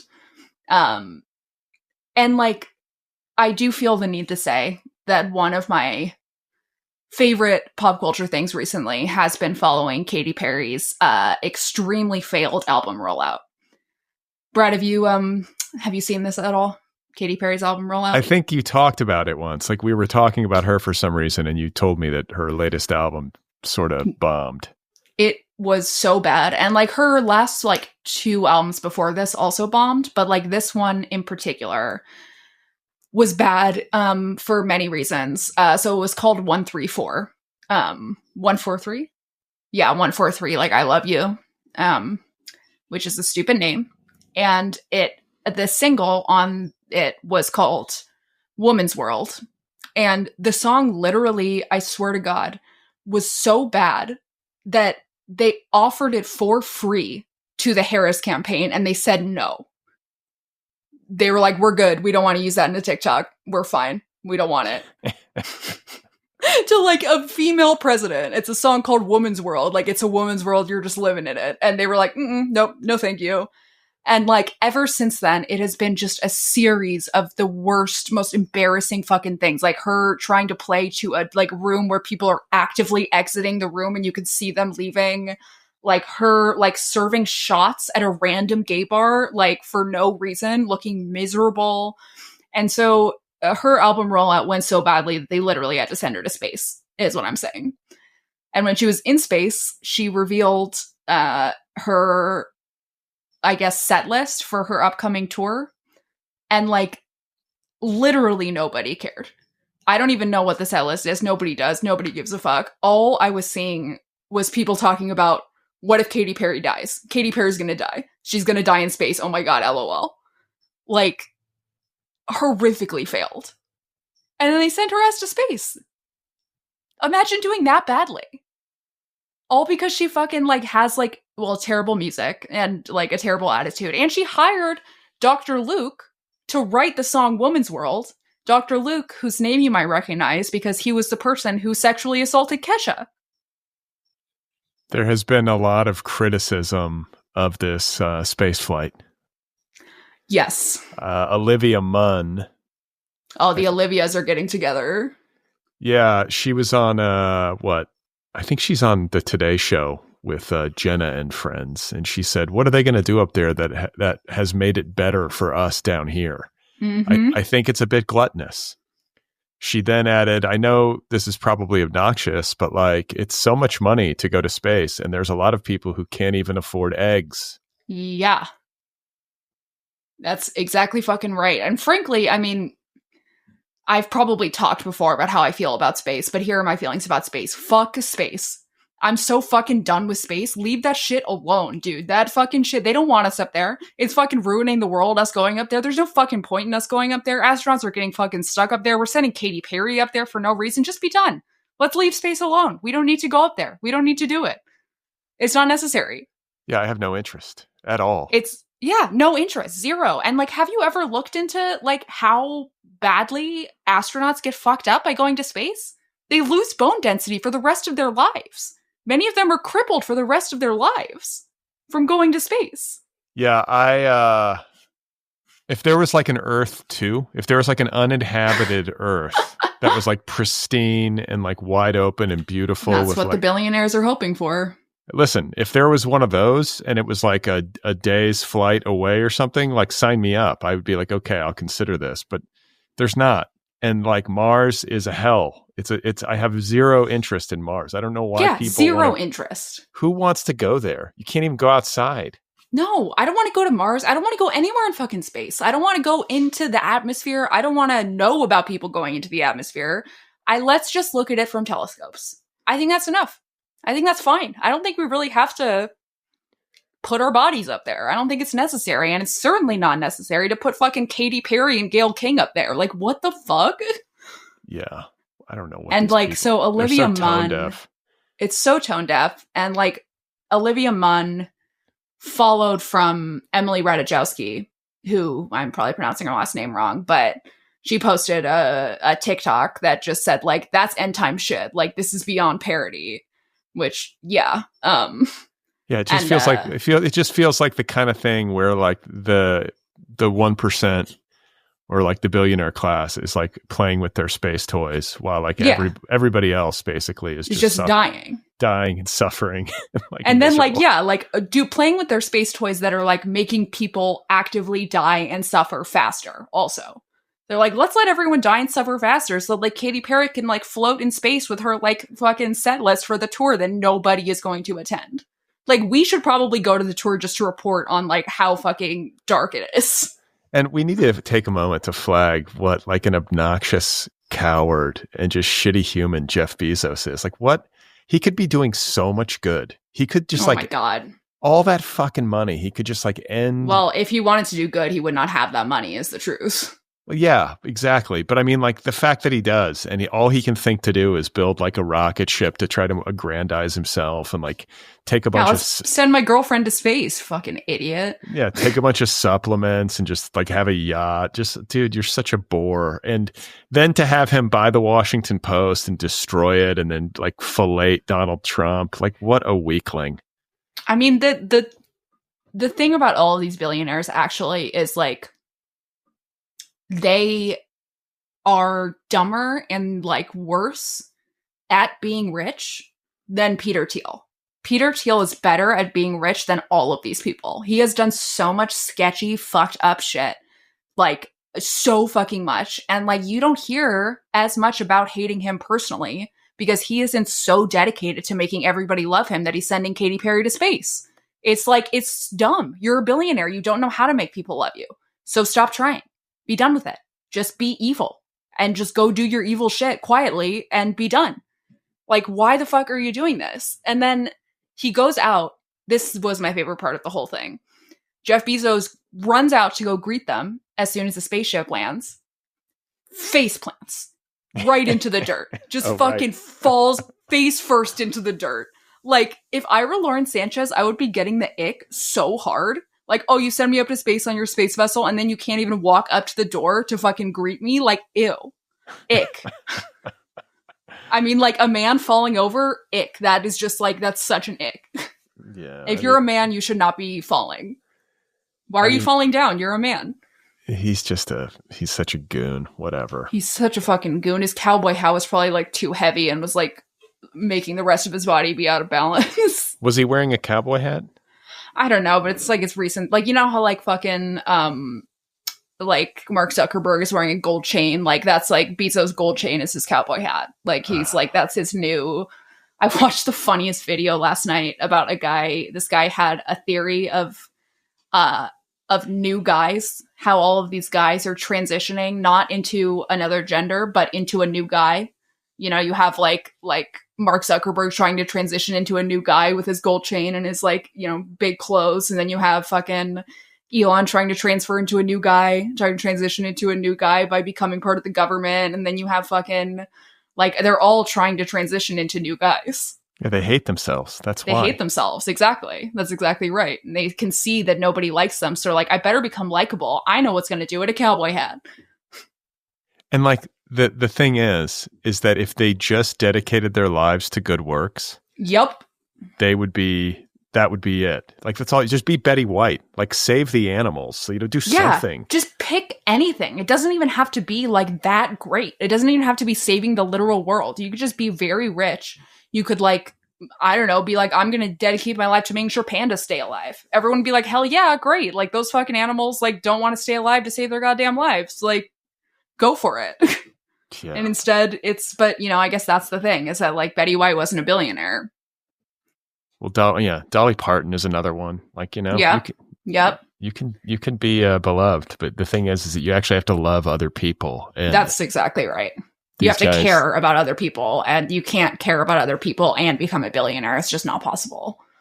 Yeah. So, and it looks like our stories are very billionaire heavy today, because the next story is about yet another billionaire and his ex-wife. It's about Melinda Gates, talking about Bill Gates, Melinda Gates being Bill Gates' ex-wife and co-founder of the Melinda and Bill Gates Foundation.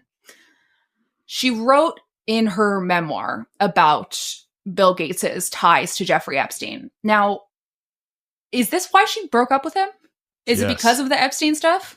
I'm sure it was like a multitude. I'm sure it was more than one thing, but I think that I think my read on it is that once the Epstein narrative started to clarify and people realized what he was at least in the public sphere, like it became known, I think she confronted Bill and was like, did you fuck anybody while we were married? And I think he admitted it. That's what I guess. And then she divorced him.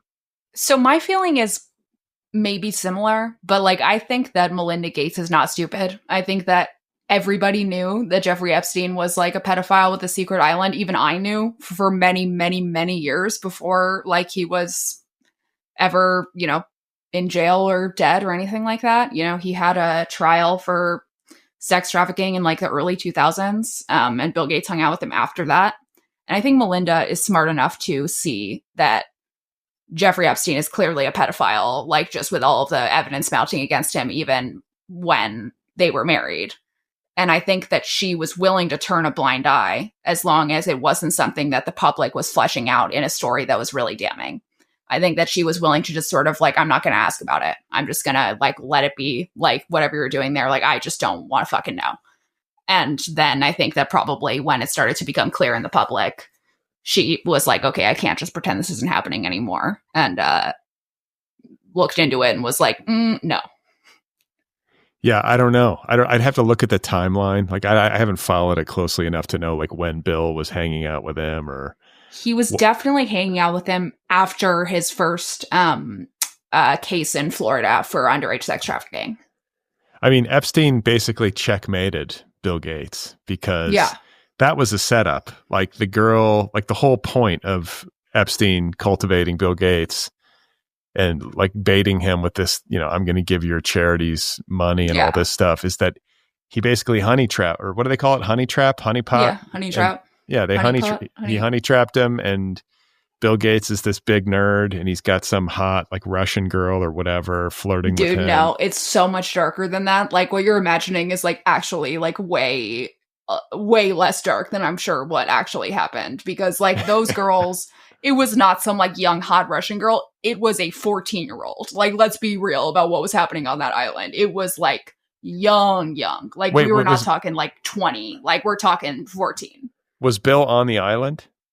Yeah, or he like at least was on the plane. Like he was on the flight log, so we're not sure if he was actually on the island or not, but like he was on the plane, and we know that some shit went down on the plane big time. And also he doesn't even need to be on the island to be doing some shit. But like Bill said he emailed his colleagues in 2011 and said, Jeff's lifestyle is very different and kind of intriguing, although it would not work for me. So, like, what is Jeff's lifestyle? Fucking underage girls. Like, if Bill Gates wanted to fuck a young, hot, of-age girl, he could just do that without, like, having to be involved in, like, what is clearly a honey trap and what anybody could see as a honey trap. Like, what Epstein does, clearly, is film people have sex with underage girls so that he could get blackmail on them and then get money from them. That was his whole fucking thing. And, like, he got away with it because people like Bill Gates don't actually have easy access to like 14, 15-year-olds.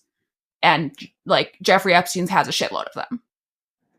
Yeah, that's what Bill Gates was doing. This girl that Bill Gates allegedly had an affair with is named Mila Antonova. She's a bridge player from Russia.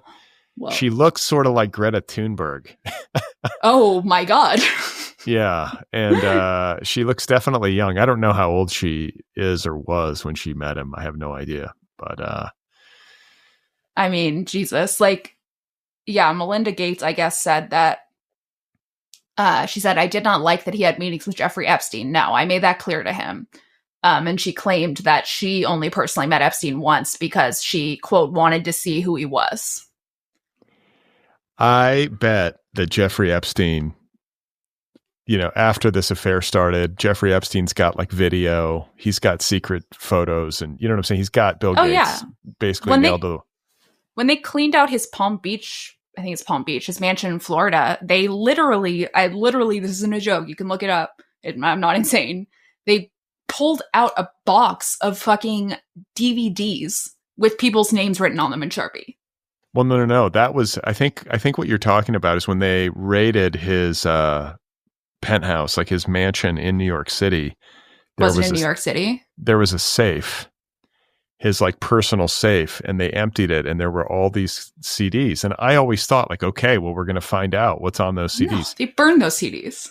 It was, what was the name of the attorney general under Trump in the first administration? Oh, yeah. Fucking, what's his face? God, it's going to bother me that we don't. Oh my God, what the fuck? Yeah. Was there a tape of him? Is that like, no, we don't have any tapes of anybody, I don't think. No, we never got to know anything. Like it just got buried. And it's got to be that attorney general who who did it. I just don't trust him at all. Yeah. Absolutely. Because any attorney general would. The truth of like those fucking tapes is that every important person is there, Democrat, Republican. Like there's so many people there that both sides do not want revealed. Like it's horrific. Yeah, I feel like we gotta say too that the attorney general, what was his fucking name? Bill Barr. Bill Barr, that motherfucker. Yeah, his dad, remember, was the headmaster at the Dalton School in New York City, and his dad hired Jeffrey Epstein for his first job, like real job. I want to say he taught at that high school. Yeah, he taught the Dalton School. It's like the Dalton School for girls. It's an all-girl, very high level, like high school, very expensive private high school in New York. That Jeffrey Epstein had a job as a math teacher there, despite never graduating college at all. Yeah, and Bill Barr's father wrote a novel, if I'm remembering this right, that was like about like it was like a science fiction novel about like a planet where they have like harems. It was called Space Relations. His name's Donald Barr. Yeah, Jesus. And it's a space opera novel, and in the future, humans have formed an intergalactic empire ruled by aristocrats. Yeah. And let's see. During a time of war with the Plith, an empire of ant-like alien bug people, Ambassador John Craig, formerly of Earth, is dispatched to strategically important planet Kosar, a human colony, a place of exile for political extremists that is now ruled by an oligarchical high council. I mean, this is like, you can't make this shit up. Jesus fucking Christ, that is so insane, dude. It's like too on the nose. It's like even if you wrote that in a movie, it wouldn't be funny because it's too on the nose. Yeah, that's so. While en route to the planet Kassar, one of the pirates awakened Craig and the other prisoners to rape a 15-year-old virginal redheaded female captive. Oh my God! Like, so this is Bill Barr's dad, virginal, and this is the guy who hired Epstein, and then Bill Barr ends up being the attorney general when Epstein gets his comeuppance, and then somehow Epstein is killed in his prison cell, and all of this evidence just vanishes. So, I mean, it's clearly like, if I'm like just thinking it through, clearly Bill Barr's dad hired Epstein in a school full of teenage girls for a reason. Is it an all-girls school or is it co-ed? I think it at least was an all-girls school at one point. Let's see. Dalton School. No, it's not all girls anymore. You're right.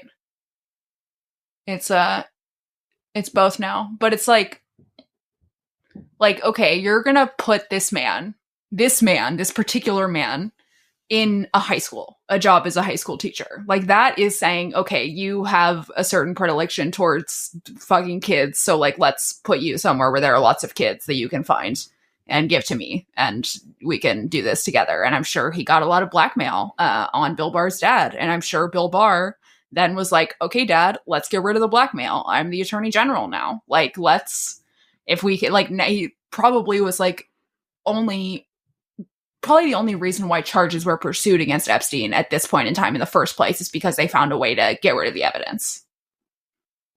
Because otherwise, like, that's why Epstein was alive, was because there was evidence against people and they didn't want it to be released.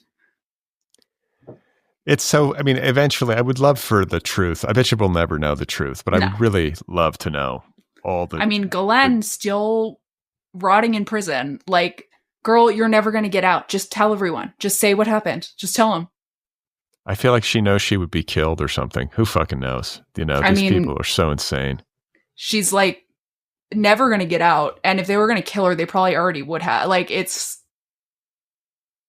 like, does she not want to die? If I were her, I'd want to die. Like, sorry. Like, you spent your whole life doing something that horrific and now you're in prison. Like, I'd be like, all right, yeah, kill me. Fuck it. Yeah. Why can't break my hyoid bone? Was that a state? Did she get state charges in the state of New York? Is that what it was? So Trump can't pardon her. Is that? Because I feel like he would. Both. I think she got like federal and state charges because like it also happened in Florida. So I think that there's charges in both places and federally. Yeah, like she's got charges like all over the fucking place. It's like for like racketeering, sex trafficking, like God knows what else. Well, but the point is that if she's in prison on state charges, there's nothing Trump could do legally, at least. And also, like, why would he want her to be able to like be out there talking more? You know, like if she's in prison, they can at least keep her quiet. Yeah, I guess. I don't know. I have no idea. These people are all so fucked up, and it's all some true. It's like some dark web of just like pedophilia. Just sex perverts and billionaires and. I mean, it's like, Jesus Christ, what is the Venn diagram between like pedophiles and billionaires? Is it a circle? I feel like it's just one circle. And just like losers, just like angry male geeks who just got way too much money. Mm-hmm. That's like the formula. It's like the revenge of the nerds. Like that movie was like funny in the 80s. Yeah. But it actually turned out to be like a horror movie. And like if you rewatch it now, it's like very much not funny and extremely misogynist and like really bad. In fact, I haven't seen it since like 1986. Yeah, it's like insane. It's all just like this girl won't let us rape her. Like fuck her. Like it's just like crazy shit. Oh, it's like exactly what you would expect. Yeah. Anyway, so. I'm once again trying to think of a way to transition to this next topic, and I can't because the next topic is Coachella. And I don't think Epstein and Glenn have ever been to Coachella, though I wouldn't be surprised if they had, honestly. They pop up in crazy places all the time. So, Brad, you see any Coachella sets? Have you ever seen any Coachella set, ever? No, I will like never. On video or anything? Well, I watched that Beyonce movie that you made me watch. Right, the Beyonce movie. I saw the Beyonce, like, what was the name of the album? What was the tour that she was doing that for? What was it called? It was, Formation? Yeah. Was it the Formation tour? Well, Formation is not... Was it the Formation tour? I'm not going to remember, but it was something like that. It was like... It was the one with, like, the HBCU marching band, you know. It was when she had to not do Coachella because she gave birth to her twins, and then the next year she, like... really gave him a show because she had to not do Coachella that one year. If she wanted to really give him a show, she would have birthed those twins on stage at Coachella. I'm saying, I mean, for those of you who have watched The Pit, you know, that full frontal birthing scene was fucking dope. And that's what I want to see, but real and from Beyonce's vagina. That would be an incredible performance art piece. I'm surprised. I bet you Lady Gaga will do that, or like Lana Del Rey. They'll give birth on stage. No, I don't think I mean, Lady Gaga would definitely be the most likely to give birth on stage, I would say. Like, just in terms of, like, that's very camp. And I feel like Lady Gaga is very camp. That's, like, that's, like, her zone. At least it is now. Because, like, so I don't know how closely you follow Lady Gaga, but she just came out with a new album called Mayhem. And I'm not a fan of Lady Gaga. I think she's got like a million amazing songs. And like, I did like search for her Coachella set high and low because I really wanted to see it. Like I like Lady Gaga just fine, but she had a couple of albums come out that like around the time of A Star Is Born, she had this sort of like vibe where she's like, it's like stripped down Lady Gaga now. Like I just wear like, you know, jean shorts and like a white shirt. And like, I just like am singing like from the heart or whatever. And like, look, I'm a classically trained musician. I'm going to like just play the piano and like sing in regular clothes. And like that fucking sucked. That was some bullshit. Like if I'm going to see Lady Gaga, I want to see a drag show. That's the whole point. She just abandoned her drag roots and was like, I'm going to be a country musician now. And it didn't fucking work because she's literally Lady Gaga. You don't get to do that. You don't just get to be like, I'm just like, because I was in a movie once, now I just am going to like, forget that I wore a dress made out of raw meat. I mean, hello. It's crazy. Duh. Like, Little Monsters. They're not like, I don't know, little fucking country stars. Like, it's stupid. And it's like when Dylan went electric, people freaked out. Maybe she's just testing people, and she can't be boxed in. I mean, she's, she was trying different identities, trying to remake herself, and I get it, and like, she seemed to be potentially heading down the same hole as Katy Perry in terms of becoming irrelevant and terrible. But she narrowly avoided it at the end with this new album. And what's interesting about this album is, like, it is not Lady Gaga's best by far. It's like, there's like maybe a couple of good singles on it, but like, you hear Born This Way, or you hear fucking like Edge of Glory, and it's like, there's no song on this album that's as good as that. But she's gone back to her roots. She is dressing insanely again. She is dancing like a theater kid. She is doing her like rah, rah, rah, like her fucking voice, her whole thing. She's doing the really exaggerated dance moves, the crazy makeup. And like, okay, I'm sure use this phrase wrong. It's a Gen Z phrase that they use, but I think Lady Gaga is reheating her own nachos successfully. What does that mean? It means like she's recycling her own like art into like a second act or something. And we've come to Brad Learns. Brad Learns.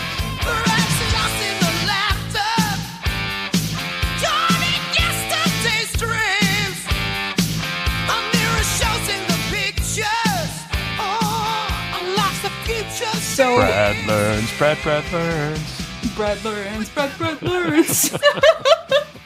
Brad learns about stuff. So what we're learning about today is the phrase reheating nachos. Now, like I just said, I don't totally have a great grasp on it myself, but generally speaking, so like you have nachos, right? The next day, they're in the fridge, whatever. You're like, I'm going to reheat my nachos. Not that good. I don't eat nachos, but yeah. Yeah, well, of course you don't, Brad. It's part of your Make America Healthy Again agenda, am I right? I just don't think that eating processed food is a good idea for America's Is that your children. okay? It's more like this. I don't think eating processed food is a very good idea. So reheating nachos, the nachos are not very good, right? They're kind of soggy, gross. It's like it's not the kind of food that can be reheated well. And so when you say that somebody is reheating somebody's nachos, like you could say, for example, what's a good example of this? Like, I don't know, this isn't exactly true, but you could say who's somebody who reheated somebody else's nachos? Like Taylor Swift reheated Britney's nachos when she wrote Out of the Woods. Or something like that, right? And who's using this phrase? Gen Z? Yeah, and I guess millennials also. Like, it's like, so like there's for example, on Lady Gaga's album, there's a song that just sounds... Wait. Did I reheat Michael Silverblatt's nachos by starting a literary podcast? There we go. That's exactly right. You reheated Michael Silverblatt's nachos with the Other People podcast. Nailed it. That's, you got it on lock. Brad learned. These are my nachos, Brad, and you reheated them. Well, nachos, Michael, you can't eat nachos like that. But we were learning about reheating nachos because what Lady Gaga has essentially done here, I think, is maybe use like an air fryer to reheat her own nachos from the past. So like her like Bad Romance, like Poker Face, Born This Way eras, she's reheating those nachos. And she's doing it in a way that is much more successful than her trying to like revamp her image to be like less weird or something like that. I really appreciated in the set how she leaned into her just like cringe, embarrassing theater kid energy. She had like fucking 5 different costume changes. One of them was a dress that was like a story tall that had dancers inside the bottom of the dress. She was at one point like dancing in a dumpster with a skeleton. Like she's got like, you know, her full fucking crazy face makeup on. And the whole time she had a headset microphone, like Madonna style, but it was turned on the whole time, like presumably so that everybody knew that it wasn't a backing track and that it was her singing.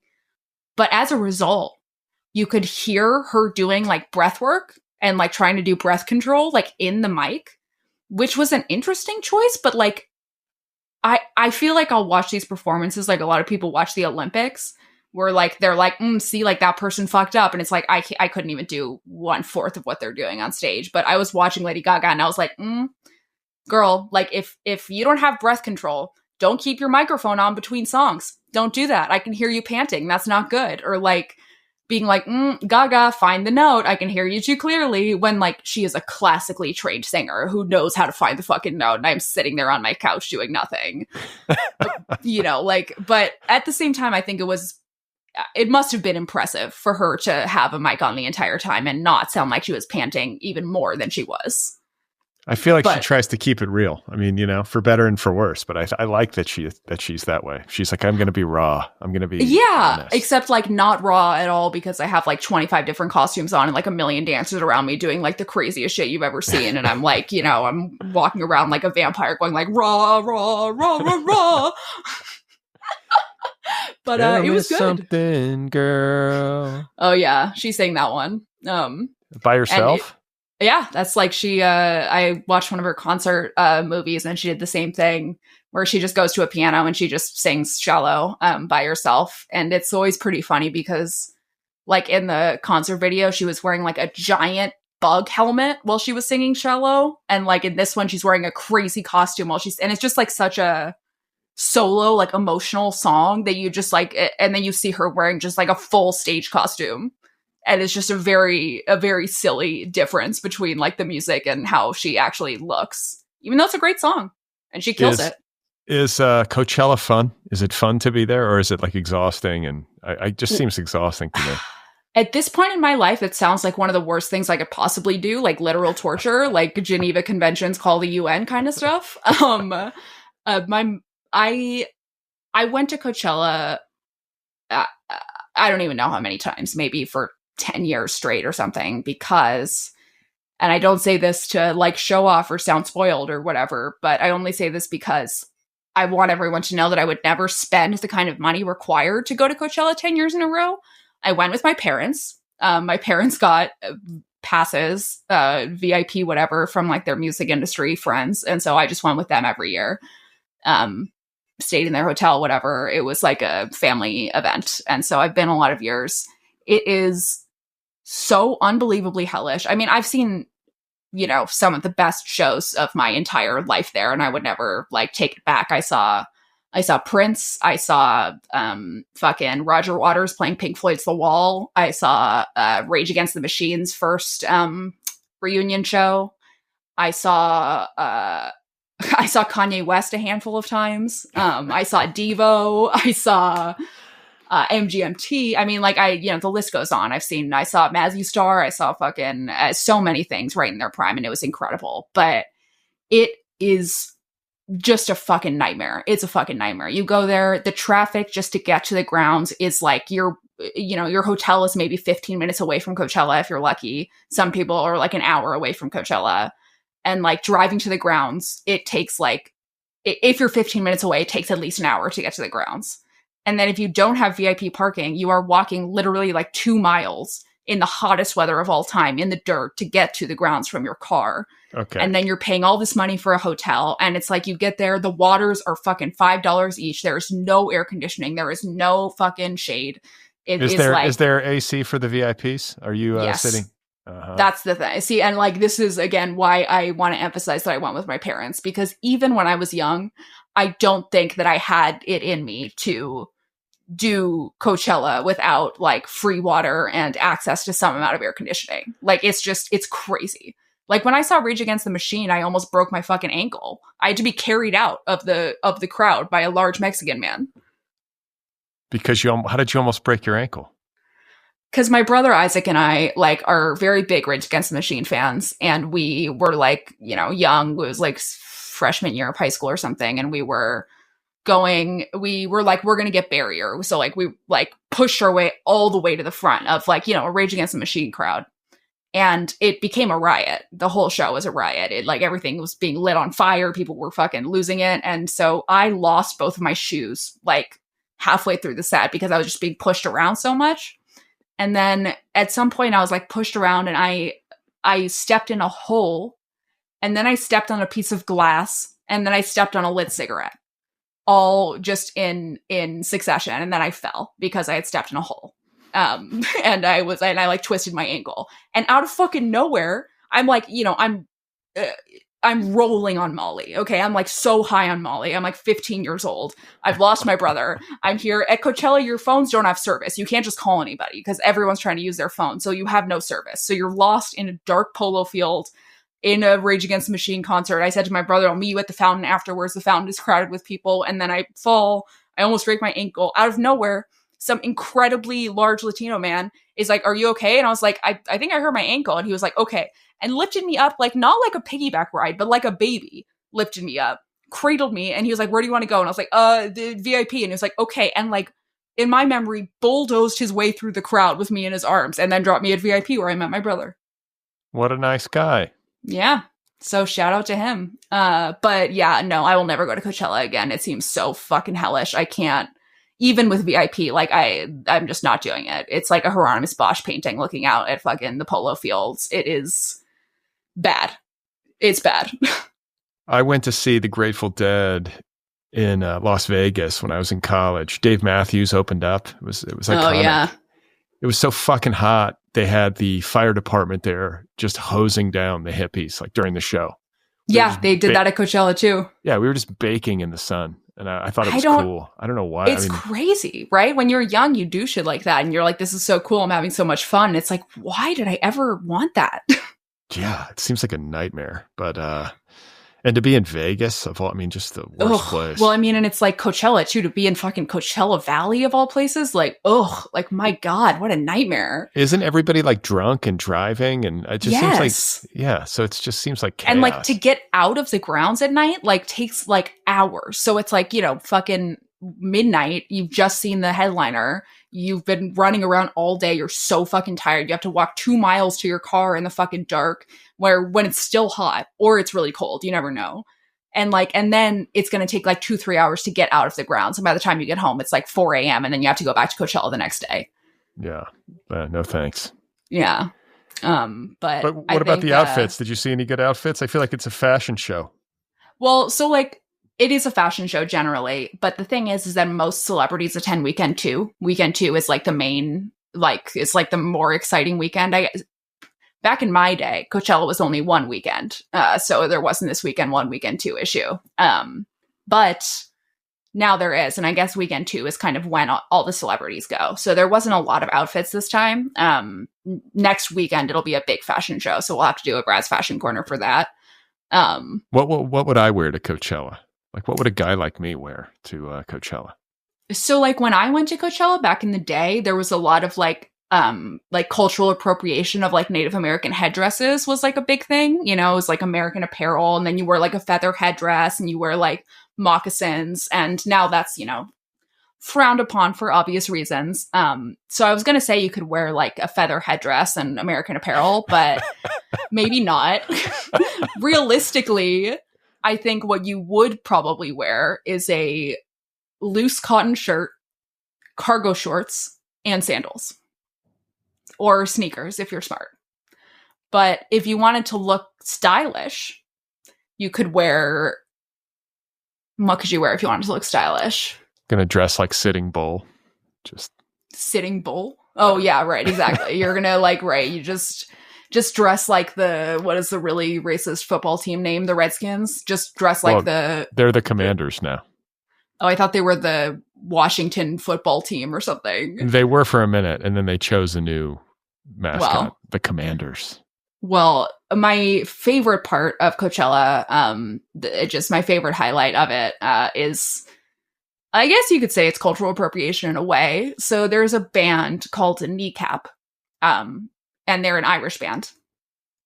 And they got the whole audience to sing a song called Maggie's in a Box. That goes, Maggie's in a box, Maggie's in a box. And it is a song about Margaret Thatcher dying and being in a coffin.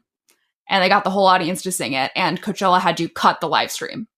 But they didn't cut it in time because I think Americans are not so used to the song Maggie's in a Box. So he didn't right away. They didn't cut it, but they cut it couple minutes into everyone singing Maggie's in a Box, which I thought was pretty funny. Why does Coachella give a shit if they're singing Maggie's in a Box? Yeah, who knows? I mean, well, Coachella is also very problematic, and a lot of people don't talk about it. They donate a lot of money to like anti-gay, anti-black, pro-Republican organizations, like a lot of it. So like, I don't know, maybe they've got some Thatcher fans up in there and they don't want to bother the Thatcher fans. Who fucking knows? I mean, there's enough people there who know the song Maggie's in a Box to sing it, I guess. But they are going to welcome Kanye back to perform some singles from his new hit album called I Love the Reichstag Fire. His new hit album just called Hitler. Yeah, just called Donda Hitler. Nothing is sacred. Like if Coachella is like a front for like the fascists. I mean, it's crazy to see what the headliners are now versus like, versus back in my day. Like like I said, I saw Prince perform. I saw fucking Devo perform. I saw Pink Floyd. I saw and they were incredible, incredible shows. But like, those bands would not be headlining anymore. And like, I think you would actually literally be more likely to have Kanye West do like a guest spot for a headliner than to ever have like Rage Against the Machine play as a headliner ever again. Really? Because they don't want to be there, or because? I mean, because they don't want to be there, but also because like if they had Rage Against the Machine as a headliner, they would go up there and instantly say Free Palestine. And that is not the kind of shit that like the Republican owners of the Coachella Music Festival want to happen. So there's Republicans who own Coachella? Yes, or who own Golden Voice, which owns Coachella. All right. Like we're just very, rich people is what they are. Well, I think if I'm going to go out to the desert and freak out, I'm going to Burning Man. I'm not going to Coachella. Yeah, I will not go to either, and I think I would need like at least 5 figures to attend either one at this point. I would need a luxury camp if I'm going to Burning Man at this age. Like, I hate to say it, but I'm not going to be. I did it once, and when I was young, and it was fun. I'm glad I did it, but there's no way I'm going back and sleeping in a tent on some. Dude, no. I mean, look, the fact that you cannot stay at a hotel for Burning Man means that I will never get close to attending ever. Not even close. Camping? Are you crazy? In dirt on the ground with other people around you? No, I want a fucking hotel with the little wrapped up soaps where someone's going to do the bed and I'm going to have a TV where I can watch Housewives until I fall asleep. You can get, I mean, it's probably cost you a fortune, but you can get a pretty sophisticated like setup if you can pay for it. If I have $1 billion. Yeah. If you can, and then you can fly in on your jet. Yeah, right. Then, I mean, fine, I guess, sure. If the camp is like basically like a luxury hotel, then fine. But I'm not leaving the camp. I'm not going outside to see the Burning Man people. I grew up in Venice Beach. I've had enough of that. I don't need. I'm good. Yeah. Thank you. Venice Beach is like, I feel like it's like the off-season home for a lot of burners. Like that's kind of where it all. Yes. Like decompression parties. You know what those are? No. A decompression party is like basically like a Burning Man, like satellite Burning Man. It's like when you have like burners go to a party and they like decompress from Burning Man by like going to Burning Man-esque parties. And they happen in Venice fucking constantly. I can spot a fucking burner from a mile away. And like, I am not a rude person. I'm like a very friendly person, generally speaking. Like, despite the hatred I hold in my heart for many government entities, I'm very nice to people when I meet them.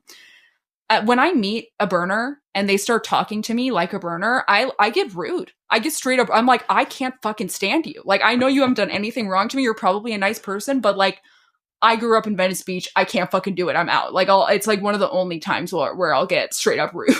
Your whole life is Burning Man growing up. Yeah. Like you never left. It's enough. I lived in Burning Man. I grew up in Burning Man. When Burning Man happened was the only time that I ever got a break from living in Burning Man. One of River's, my son's aides, used to go over to Venice for these silent raves. I don't know if that's part. She used to. It was always, of course, that's in Venice. She's like, everybody's wearing headphones and like grooving. They're so stupid. Those raves are so fucking stupid. It is like, why don't you just go to a normal fucking rave? Why does it need to be silent? Like, what? So you can be in your own space, your own world. I was asked if I wanted to go, and I was like, I can't do it. Yeah, no, it's I don't like, even with headphones on, I think I would be acutely aware that it's totally silent. It's weird. it would feel weird. It's like the second you take your headphones off, it's fully quiet. You can hear people's fucking like sneakers squeaking on the floor around you. It's awful. Like even with the headphones on, I would not be able to get into it. No, not even close. So yeah. I know you got to go. You got to go take care of your grandma. I do. I got to get some groceries for the old grandma. Got to hit up the Trader Joe's. No processed foods, okay? Well, I've had ice cream requested, specifically Tillamook vanilla ice cream, which, for those of you listening, you cannot buy at Trader Joe's. So I am going to be going to the Trader Joe's and then to another grocery store to get her special Tillamook ice cream. And it might be a little processed, I'm going to be honest. What is Tillamook? Is that like a gourmet? No, not even. It's like they make like cheddar cheese, like all cheddar cheese, like Tillamook cheddar cheese. And they also make ice cream that's like pretty good. But like, you know how old people are like my special ice cream, or like I have my special coffee or whatever that I like. They like brands that certain types of food. I will allow that. I'll allow your grandmother the comfort of some ice cream, I suppose. Yeah. She's an octogenarian, let her have a little bit of ice cream. What's it going to do? What's it going to do? Yeah. My grandmother used to have I didn't even think they have them. These little baby beers in bottles, like half of a bottle, but in a bottle, like a little tiny. No, but that's incredibly smart, as a thing to have. I guess maybe more people want to drink whole beers now, but if they had that, I would order a half beer, for sure. They were like these little mini bottles of Miller Lite or whatever they were. And she would have one every night before dinner. I love those little routines that old people get into where it's I'm going to have my special 2 pieces of candy that I have every day after dinner. And I look forward to it. I find it so cute. And just as further proof that I was born to be an old lady. That is I will be as a young person, I'm fine. But as an old lady, I will fucking thrive. I'm kind of getting there. I have my routines. I don't have my thing though, my 2 pieces of candy. You have your little CBD gummies. That's right. That's my new vice. You have your little treat at the end of the night. Yeah. It's definitely, I found it. I found my thing. It's that one gummy. That's all I need. It's going to be done. Grandpa's going to have his one gummy after dinner and he's going to be, once Grandpa has his gummy. And you can let the grandchildren come into the room and interact with me. That's when Grandpa gets fun. That's right. That's when whatever the hell, I don't even know what the kids will be into at that age. But if I'm going to interact with Minecraft or Skibbity Backrooms or whatever. Fuck that. Did I tell you I saw the Minecraft movie? I saw it with Riv. Were the kids fucking losing it in the theater? Yeah. I've seen videos of the kids losing their minds. It was kind of psychedelic, and it was by the guy who made Napoleon Dynamite. And so he was interesting. There's Napoleon Dynamite references in the Minecraft movie. There's Whoa. Easter intergenerational. Eggs. Yeah. So, but I thought visually it was kind of psychedelic. The movie was. It's the whole thing. The whole Minecraft world is just crazy. It is really crazy. And Brad's son is. I don't even know if you realize, Brad, how talented your son is at building in Minecraft. This fucking kid built an entire IKEA in Minecraft, detailed IKEA. In Minecraft with little glass bricks and everything. I was damn, Riv, that's fucking impressive. Yeah, it's amazing how kids learn how to use this. No one ever taught him. Do you know what I'm saying? Yeah. Same thing with my daughter. They just learn. You put an iPad in front of a kid and they figure it out. They just figure it out. It's crazy. It's diabolical. So go get grandma's ice cream. It's always good to talk to you, Mira. And we're going to be just trying to find our way. Yeah. Find our way in the absence of the Baldwins in a new era. Making your way in the world today takes everything you've got. It's going to be difficult without Alec and Hilaria. But I miss you all day so much. We'll talk to you guys next week. We'll see what we can come up with for next week. It's good to see you, Mira, and that's it. All right. Bye-bye.